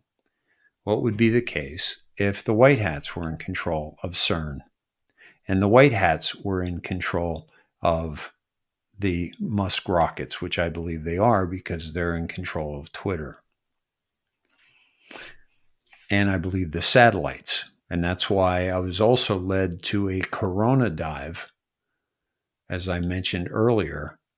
And Corona, all the Corona satellites are offline, as per Q. Corona was mapping our Earth and watching us through the keyhole, like you're spying on, Mrs. Robinson getting undressed through a keyhole. That's how creepy it is, because they can see everything we're doing from these satellites. So if the white hats are in control, then they're taking back that kind of control and taking the CIA satellites offline. But what if the white hats can explore, find out what's on the other side of the firmament? Or, now here's the big one. Remember, it's all a show. The white hats already know what's going on. Q already knows what's going on. But we don't. We've been lied to. That firmament, what I just shared with David Rodriguez and over 100 more thousand people, people are now questioning their existence. And that's what we're supposed to be doing. We're supposed to be questioning everything, because we woke up to find that we've been lied to about this thing or that thing. So if we've been lied to about this thing or that thing, are we going to assume we haven't been lied to about this other thing or this other thing? Are we going to assume that we haven't been lied to about certain things because we're not ready yet to take on the reality of the lie and the depth of the lie and how we've bought into it. Oh man, I got that favorite NASA shirt I love to wear and everybody loves. I don't want to stop wearing that. Or I've got, I've got a signed autograph from Buzz Aldrin with a big picture on my wall of the moon landing. Or I believe in Star Wars and I believe in Star Trek, even though they were both created, Lucas and Roddenberry, both 33rd degree Masons. 33 rockets on the spaceship that pierced the firmament and disappeared. And these are rockets, by the way, that are designed to return to the landing pad and designed to return to the water where they can be retrieved. Okay, so I found it. Okay. It is between Hillary Clinton and Denetra D. Snedeker, spelled Senigar. Are you going to pull it up? Yeah, I can. Yeah, there's two of you in here. Oh, right. Yeah. I'll stop screen. And basically, it's requesting documents pertaining to Resurrection Chamber of Gilgamesh, the location of his body, and the location of the buried Nephilim. That's right. I remember Gilgamesh. Now, let me see if I can make. Can I zoom in? No, I can't zoom in anymore on that. Sorry, guys. And it's a government site I'm in right now, so that's why it's acting the way that it's acting. You can make it just a single, just have it be that on the screen, not us. Oh, no, let me try. Click the arrow to the right. Oh, the arrow. I got it bigger. It's bigger. No, the up arrow next to the. It'll give you the option to have that on the picture. Oh, this arrow up here? No, down on your options, your screen options on StreamYard. Oh, click that. There you go. Okay. Now you can go bigger.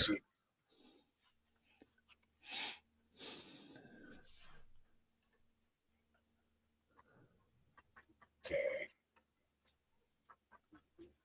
Yeah, that's as close as it'll let me get. Dang nabbit, I hate that. That. Yeah.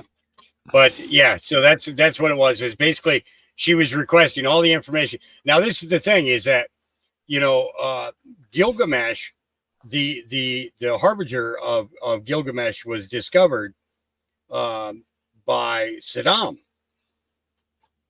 Yeah. And they had it all in the Iraqi museum. They had everything in the Iraqi museum.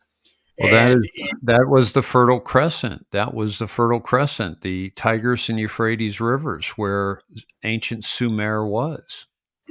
Well, it's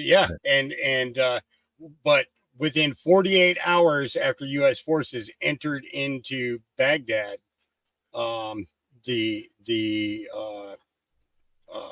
the two big vaults that were in the back of the museum were completely emptied out by supposed U.S. forces. Mm-hmm. And the remains of Gilgamesh and all the other things that surrounded what was found in his tomb were all taken and stolen. So not only do we have her, doing what she did with Uranium 1 and so on and so forth, but we also have her involved in wanting everything in regarding Gilgamesh. Why would she need everything about Gilgamesh? Mm-hmm. She wasn't a scientist. She wasn't a theologist or anything else. So it brings to question, what exactly did she want with the Nephilim? Yeah. Yep. So, you know, this is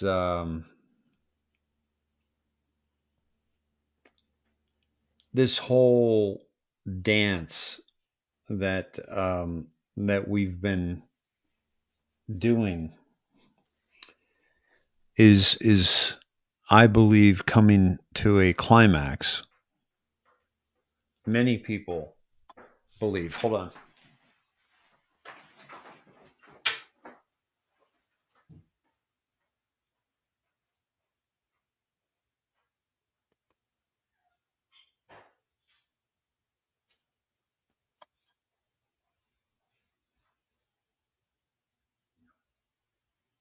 Yeah, think of that. What would Hillary Clinton need a Nephilim for?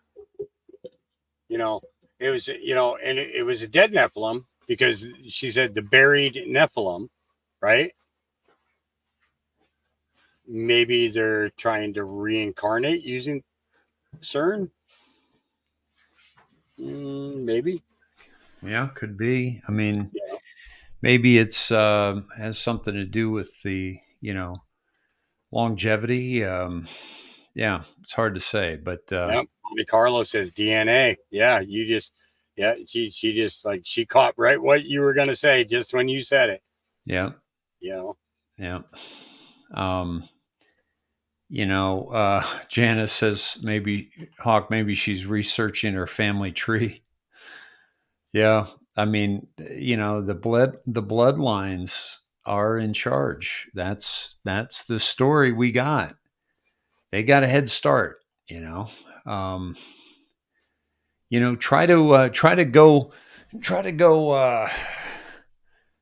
um, try to go to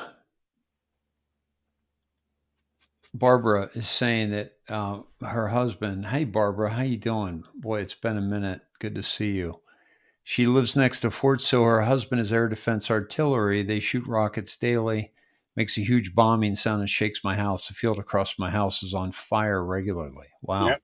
Yeah, I was stationed there. That's I was a Marine artillery, but that's where our training center was, and so I know exactly what she's talking about. And there were two particular areas that were fired into regularly, Yeah. on an average of 6 to 8 hours a day, every day. Wow. Barbara, you still digging? And how's the family? So, you know, maybe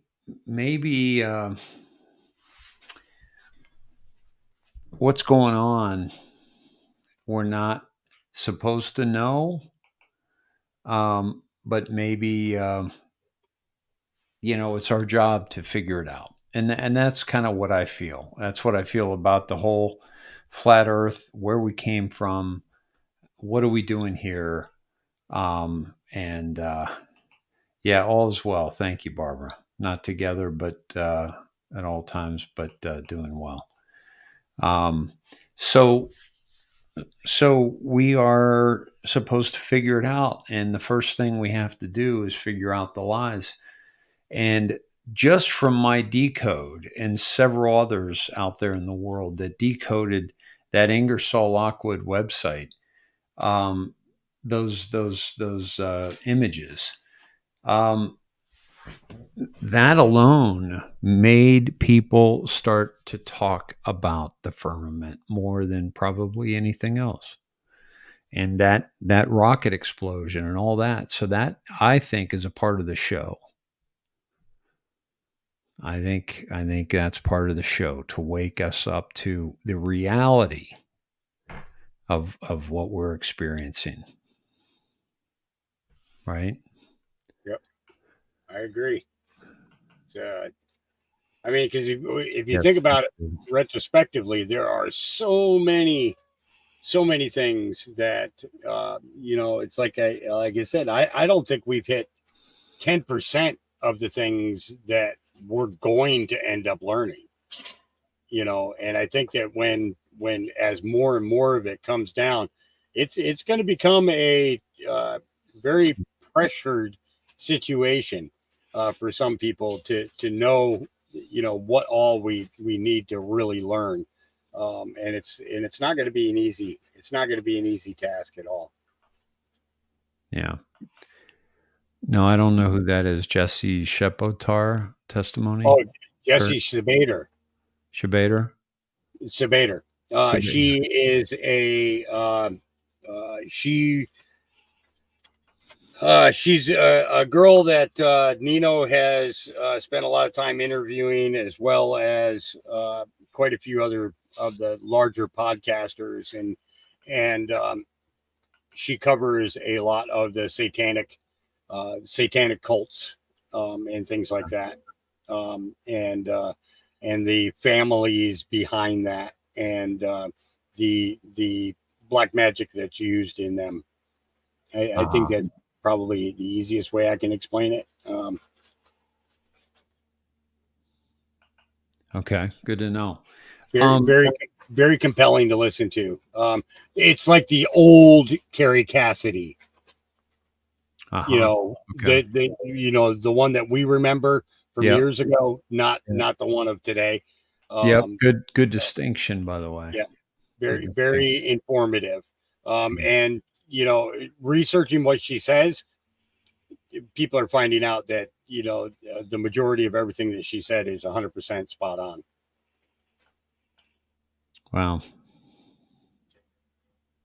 Yeah. Here's somebody else's explanation. Child of satanic worship and was supposed to be placed highly at the high table.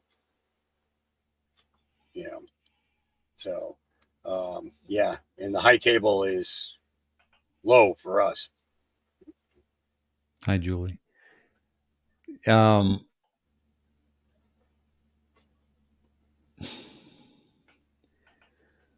Deadpool says Hillary went down to Antarctica when Buzz Aldrin and others went. Many say Antarctica is where the fallen angels are sleeping. Antarctica, we've got to find out more about that, because that's the doorway out. I don't think the way Musk is going is the way out. I think the doorway is down in Antarctica, and Ingersoll Lockwood took us to that website as well, or took us to a tunnel in Antarctica. But I have heard that's where the fallen angels are sleeping. I've also seen Buzz Aldrin talk about the pure evil that he saw down there. Mm-hmm. I think, and he also was hospitalized after he was down there. Right. So, it's there's and we got to know about the North as well. The North and the South Pole, man. Can you make it sound any less appealing to visit? Yeah. And all you see is ice on both of them. Yeah, I don't think I want to visit that. Right. But then we're finding out all these things, and it's like, whoa, maybe I do want to visit that. Yeah, and supposedly the North Pole is where the water comes in and out of the big mountain, like the Paramount type black rock. That's why they all worship the black rock. That, and the fact that it's Saturn, Satan. But the black cube is supposedly at the North Pole, and that pulses the water in and out, causing the tides to rise and fall. And so we need to know about that. And there are rivers coming out of that. There are huge rivers, 4 rivers coming out of the North Pole there.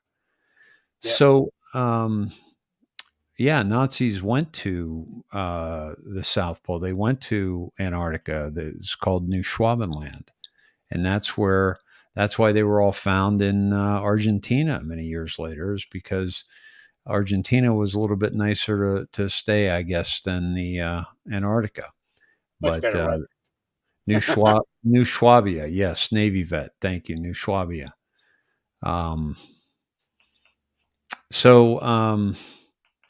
Antarctica is a boundary. Yeah. So at any rate, there's We could hold on. Jason said Operation High Jump. I met a guy that was on Bird's ship, wouldn't talk about it. Yeah, Admiral Byrd was man. He was the greatest explorer ever, and he talks about Operation High Jump, and they got sent home pretty quick. I think it was a 5-week mission. They were home in or 5-month mission or something. They were home in a like a week and a half or something. I'm off on those numbers, but some shit went down there, and they lost some people. And yeah, Rothschilds have an island there.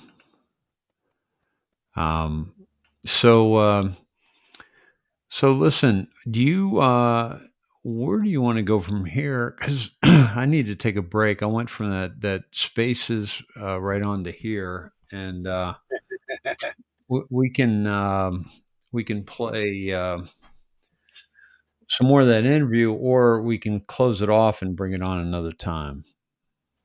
Well, it's up to you.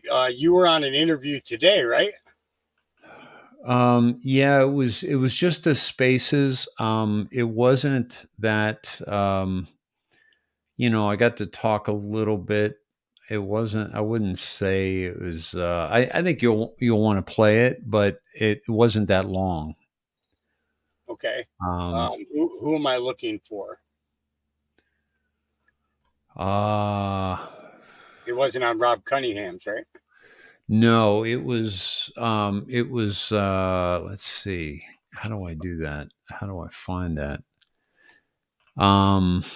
Oh, by the way, the world clock is the U.S. debt clock is showing a new. Somebody was asking me about this, and it says a new world. These supposedly are 4 angels. Yeah. We actually talked about those 4 angels earlier today. Yeah. Who do we know who they are? Well, they're the 4 archangels. Okay. Michael, Raphael, Gabriel, Michael, and Uriel. And Fred. What? And Uriel? Uriel. Yeah, who's Archangel Fred? Dude, I love Archangel Fred. He's always there for me, man. I'm telling you. I thought his name was Clarence. But odd body. They are the 4. Each of them has a certain control over the 4 elements of the earth. So basically, earth, wind, fire, and water. Mm-hmm. Right. Okay. And let me see if let me pull that back up. I had it up today. We did a quick rundown of it. Angels of the 4 natural elements. Yeah, the elements. Yeah. Yep. And basically, it goes into talking about, Archangel Raphael represents the element of air in nature. Raphael specializes in helping with healing body, mind, and spirit. Some practical, airy ways Raphael can help you include helping you break free from unhealthy burdens that are blocking your progress in life, inspiring you to lift your soul towards God to discover how to live in healthy ways, and empowering you to soar towards accomplishing God's purpose for you. Archangel Michael represents the element of fire in nature. Michael specializes in helping with truth and courage. Some practical fiery ways Michael can help you include awakening you to pursue spiritual truth, urging you to burn away sins in your life and seek holiness that will purify your soul, and sparking your courage to take the risk God wants you to take to become a stronger person and help make the world a better place. Archangel Gabriel represents the flowing element of water in nature. Gabriel specializes in helping with understanding God's messages. Some practical ways Gabriel can help you include inspiring you to reflect on your thoughts and emotions so you can learn spiritual lessons from them, teaching you how to be more receptive to God's messages, both waking life and dreams, and helping you interpret the meaning of how God is communicating with you. Uriel, Archangel Uriel, represents the solid element of earth and nature. Uriel specializes in helping with knowledge and wisdom. Some practical ways Uriel can help you include grounding you in the solid reliability of knowledge and wisdom that comes from God rather than other sources that are unreliable. Boy, I think we've been talking about that all night, and how to bring stability to situations in your life so you can prosper as God intends. So it's like basically those 4 elements are all about what we as humans can learn, not just about God, but about ourselves. And it seems that between those angels in the image there are these lines being crisscrossed across the entirety of the world. Okay, because not only do they show that here in the United States where the lines cross, but if you notice, each of them has a line that is going to the other side of the world as well. Well, yes, Gina, I will drop the link into the YouTube chat, and then ask one of my mods to drop it over on the Facebook side, so that you can have that link. It's learnreligions.com is where that information can be found. You know, it was either that or the doom and gloom of the 4 angels, you know, being raised up out of the Euphrates to kill off 1/3 of all mankind. Whoa. You skipped over that part. Oh yeah. I was trying not to go there. So basically what I did was during Tin TV's podcast last night, they talked about the 4 angels.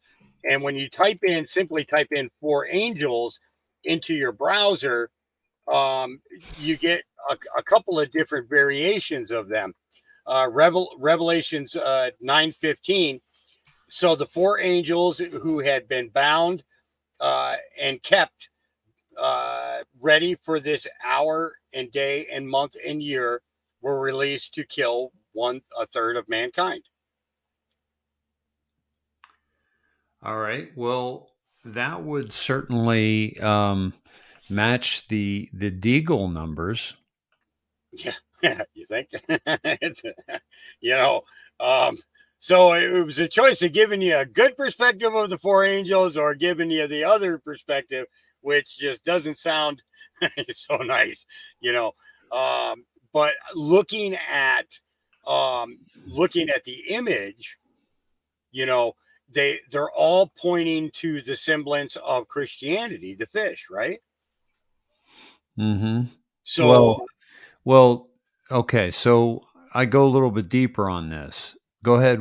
The Christianity, supposedly that means that Jesus Christ, Son of God, is the Savior. It's basically the that as well, but it's more of the you know, the fish was a way for them to communicate. You know, that one Christian would draw half of the fish on the ground, and then the other person would draw the other half of the fish, and they knew that was the person that they were looking for.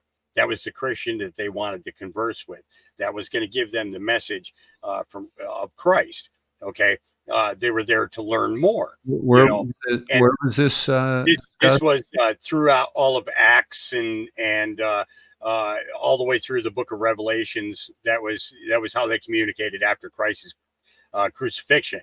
So that through the fish, they actually communicated that way. Well, no, one person would approach the other, and on the ground they would use either a stick or their foot, and they would draw half the fish. Now, if the other, what I just said, that they're using a fish to communicate. Yeah, it was, you know, it was basically the other person would draw the other half of the fish, and then they would wipe it from the earth as soon as they knew that that was the person that they were seeking. But if the person didn't respond and draw the other half of the fish, then they could just walk on and not worry about it. You know what I mean? It's a well, I'll keep seeking the person that I'm looking for.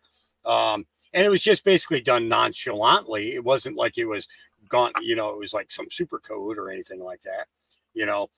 But with those angels, all of them are pinpointing to the fish. They all have a feed coming to it, but then at the same time, they're also casting across the land to each other. Yeah. You know, so it's kind of like, you know, a new world, you know, because Christ isn't going to come until the majority of the earth is are believers. It's the majority of the earth. It will be holy when he returns. It says that. So everybody's rushing for Christ to come back today, when in fact that's not the case. I think that this is, you know, if it is the four angels, maybe, just maybe, they're here to wipe the 1/3 of evil off of the planet. Well, that's what I was just about to say. And then, And give it back. those who believe would be the majority.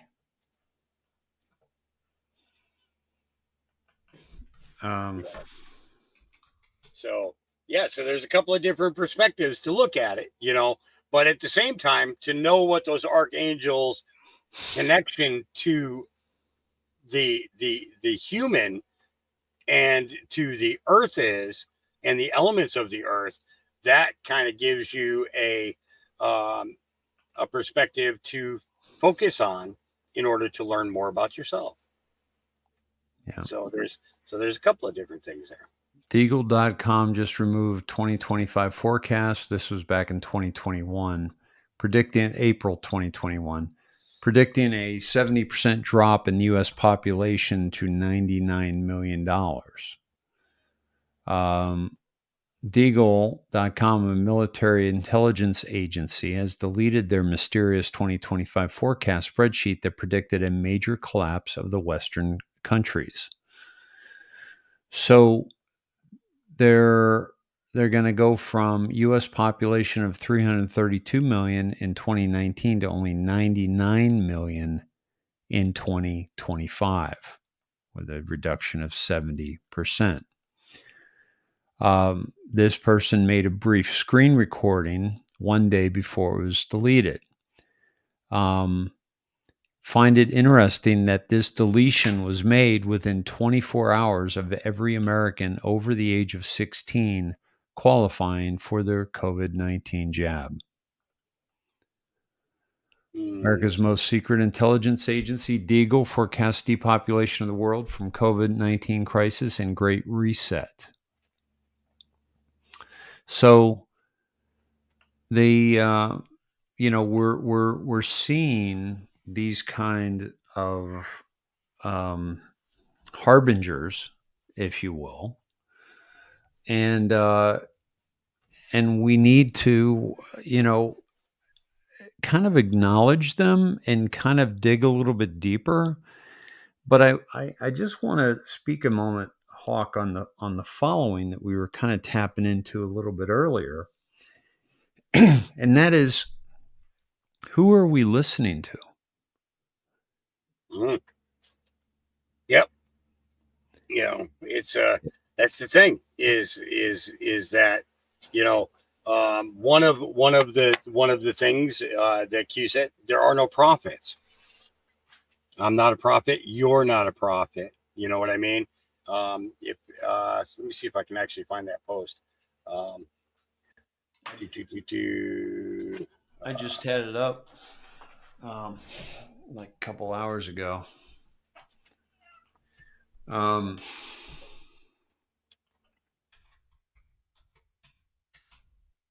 But you know, who are we?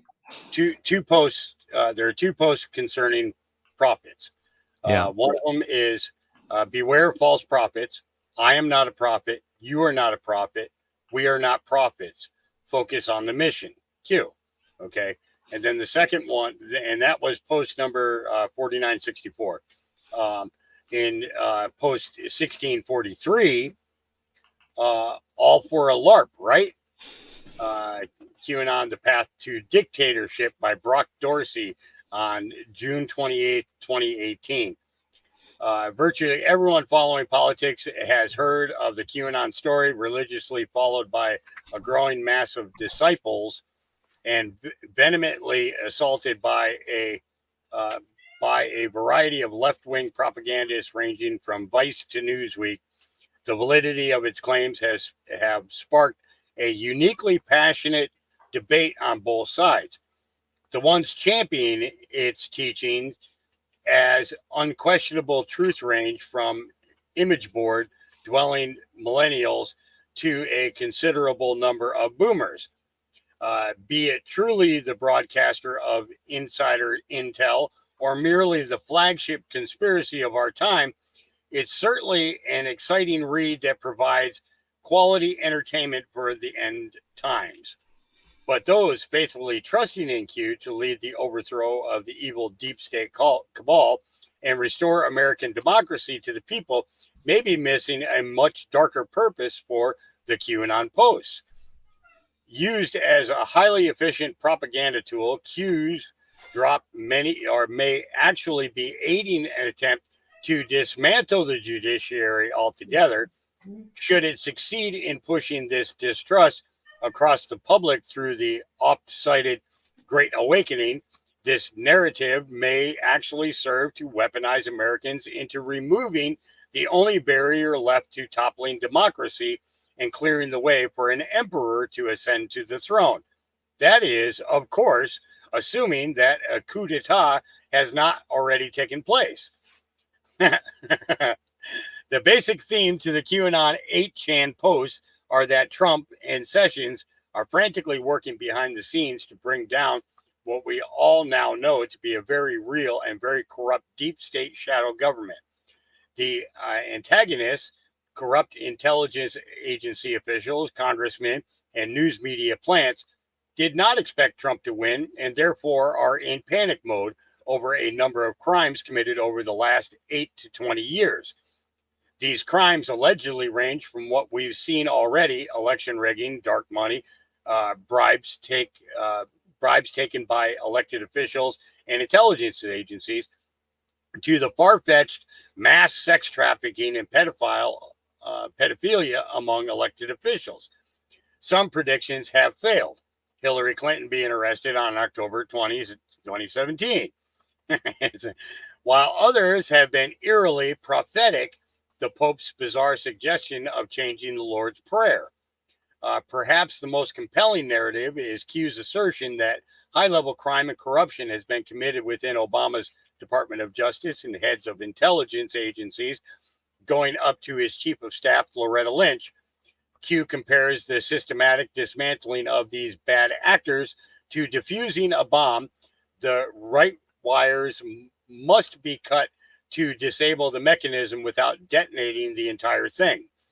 In this case, the explosion of an inadvertent detonation would be the complete collapse of the entire judicial branch of America. Q warns that if such an event could occur, all court rulings throughout this period of time could be rendered null and void and ultimately be challenged according to our current legal channels. But what if this is the actual plan? Read more. And then it gives a link to the America.org politics, QAnon, The Path to Dictatorship. Okay. And, you know, bullshit meter off the charts with this one is basically what Q says. We are waiting for a reporter to ask the ultimate question. What are they waiting for? They can end this at any time simply by asking POTUS, right? We may have to force this one. Q. You know, and it's like, you know, you think about that for a minute there. How many times have we said, why aren't these reporters just asking who's Q? They're not. They're all the news and the reporters are all concentrating on asking about QAnon, about that Donald Trump is there to save the world from, you know, politicians who are involved in sex trafficking and things like that. They're not outright asking the question, who is Q? What is Q? Those are simple questions.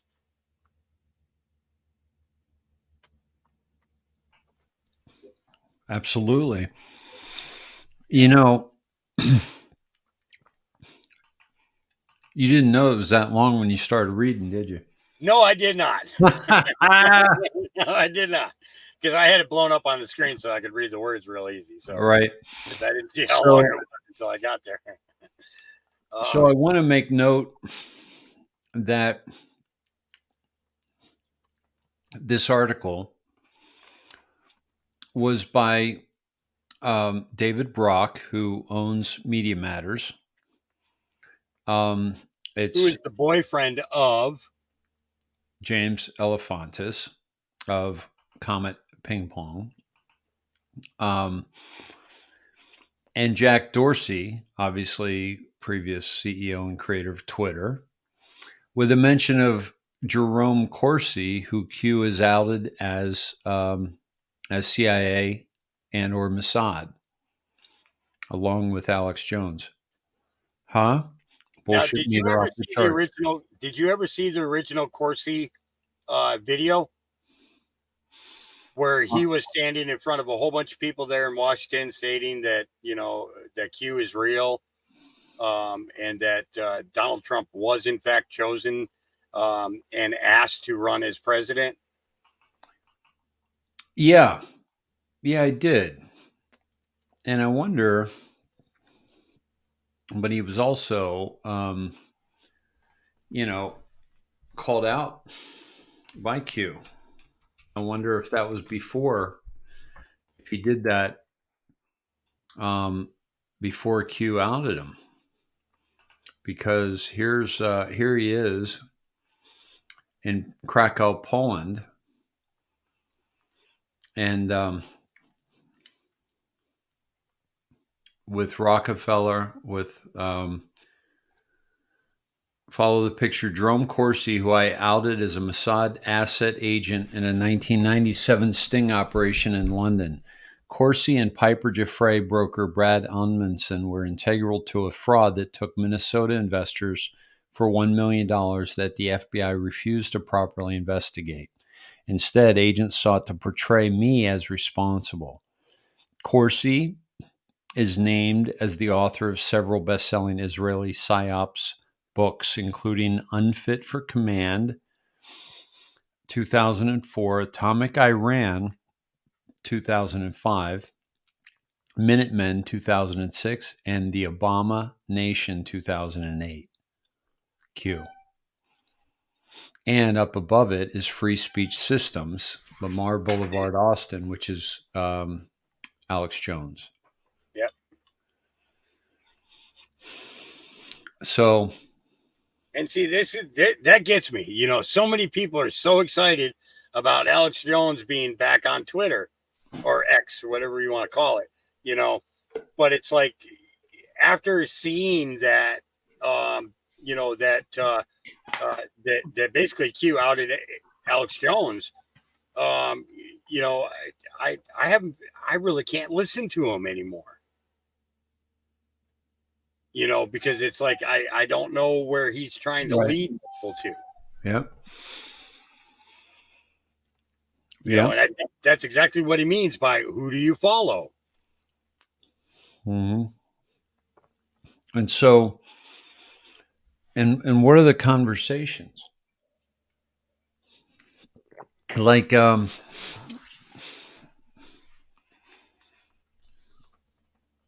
the spaces, some people were talking about AI, and they were talking about the, you know, the morality of it, or the, you know, the danger of it.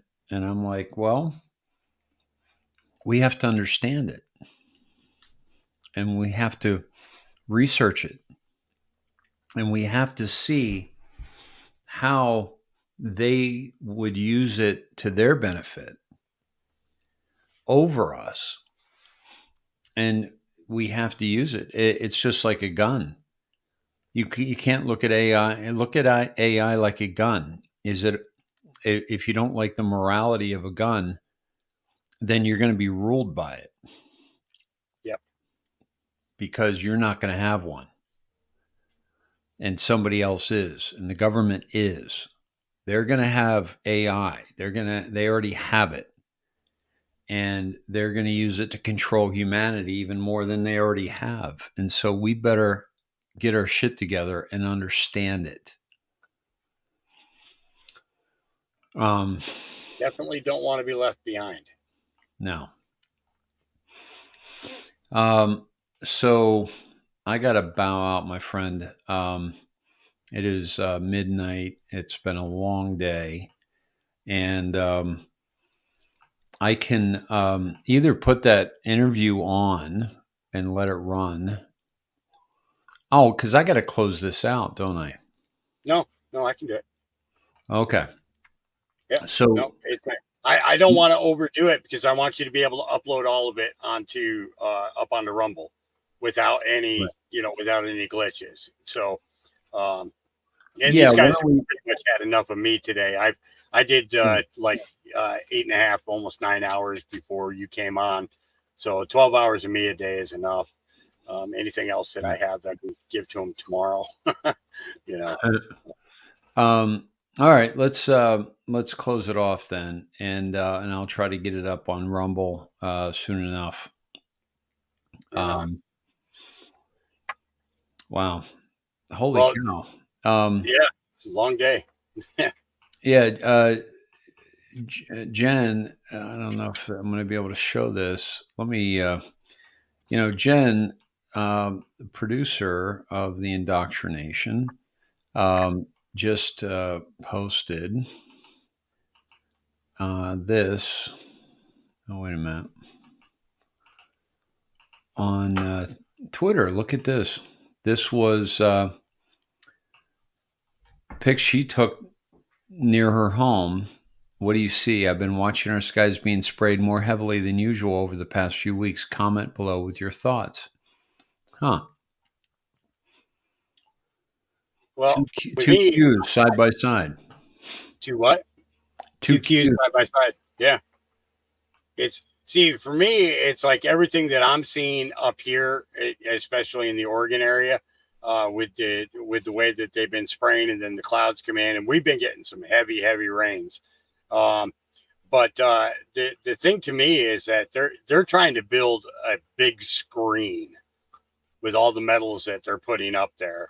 And honestly, I can almost see why, because with the phase of that, the life in Portland is now at, and even in Salem and Eugene as well, that the especially with the drug, with the spread of the drug epidemic, because that's what it is. It is a drug epidemic that was created by the legalization of all these drugs. And it's almost like they're building a big projector screen, getting ready to show us something. And a lot of this is over big cities. It's not over country homes or ranches or anything like that. This is over, big cities and things. So it's almost like they're building a projection screen, something to cast onto, in order to project whatever they're going to project.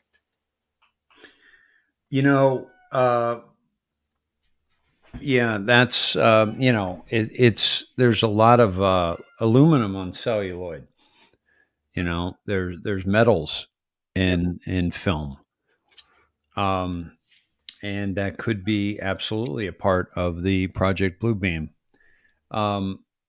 Also could be a part of the, further enslavement of humanity, and for something that maybe we don't even know yet. So, we'll get to the bottom of it one way or another, I think. And I hope that we're able to do that. All right, my friends. Hawk, thank you for hosting. Thank you for lighting the fire underneath me, and to get in front of our dear friends here. And folks, please share this out if you think it was helpful. And let's pay attention to who we're paying attention to, and what we're paying attention to, and does it lift you up? Does it lift your spirit, or does it drag it down? And look for those moments. Look for those moments in our life where we can really really bring it all together in a really joyous content, and really joyous vibration, because it is all frequency that we're dealing with right now. It really, no matter what happens next, we want to be vibrating on a very, very high frequency, whether it be in prayer or meditation or love of our friends, our family, ourselves. You know what, Hawk? I before we go, I have to share something with everybody that has held on to the sweet end. I was going to say bitter end, but we know it's not a bitter end. It's a sweet end that we have right now. And I will say that if we, well, let me just pull this up. It's a very short thing. I posted it today, and I'm going to play the video, and then I'm going to read what I wrote. Okay, so let me pull up, stop screen, present, share screen, and here we go. Why does this matrix fear us? Why all of the relentless gang stalking and attacks? Well, it's because we are unprogrammable. We are the black sheeps, the natural born rebels. And in this reality, it is very important for them to maintain control, that our energy is scattered about. And what I mean by that is that how many people do we know that have depression, that have their energy stuck in the past, or have anxiety about the future with their energy stuck there, or both? Almost everyone we know, right? Well, it's done purposefully. It's done purposely to scatter our energy and make us weak, because our consciousness is what actually literally creates this reality. And we, as the new programmers, have the ability to pull our energy from the past, from the future, to the present moment, and focus it all on what we want to build, which is a world based on love. So that is why they fear us, because we become the programmers to this reality. For every thought, every intent, and every action that we take, we are literally rewriting the code through this reality. So I'm here to tell you, you're doing exactly what you're meant to be doing. Lead with your heart and rewrite the programming to this reality. We are literally creating new earth with every thought that we have, every action that we take. I love you all. Stay blessed.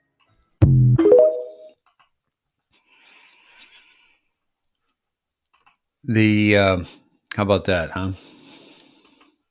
Yeah, Powerful, yeah. Great message, yeah. I was just reading your comments to it too. So when you said that, I was just like, I wonder if Dave would mind if I play this for the ending. Really? Because you were seeing that already? Yeah, I was reading it. I was reading your comment and everything in regards to into regards to what he posted, and I think you're 100% spot on with that. It's I think that that was one of the things that was on my feed, and it was like I've been wanting to listen to that for like this whole show. But if I play cool.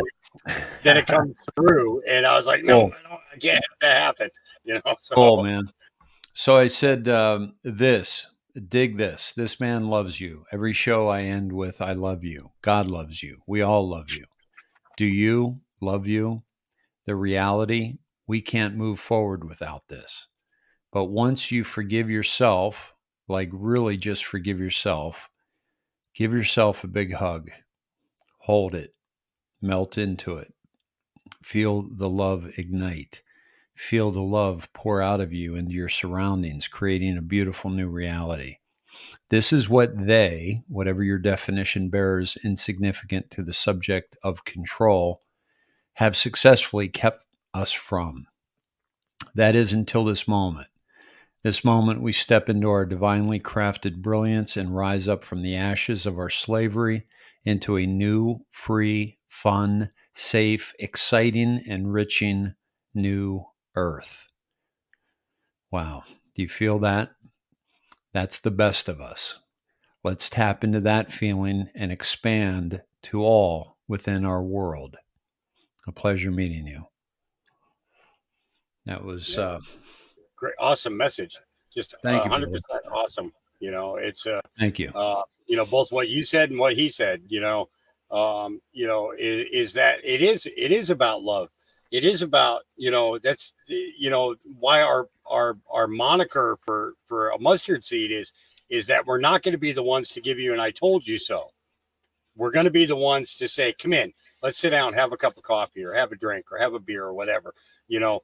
Let's talk, you know, and get everybody on the same page. And the only way that works is through love, you know, because without love, you can't really share, you know, anything but anger. Yep. You know, those are your two options. You can share anger or you can share love. Let's share love.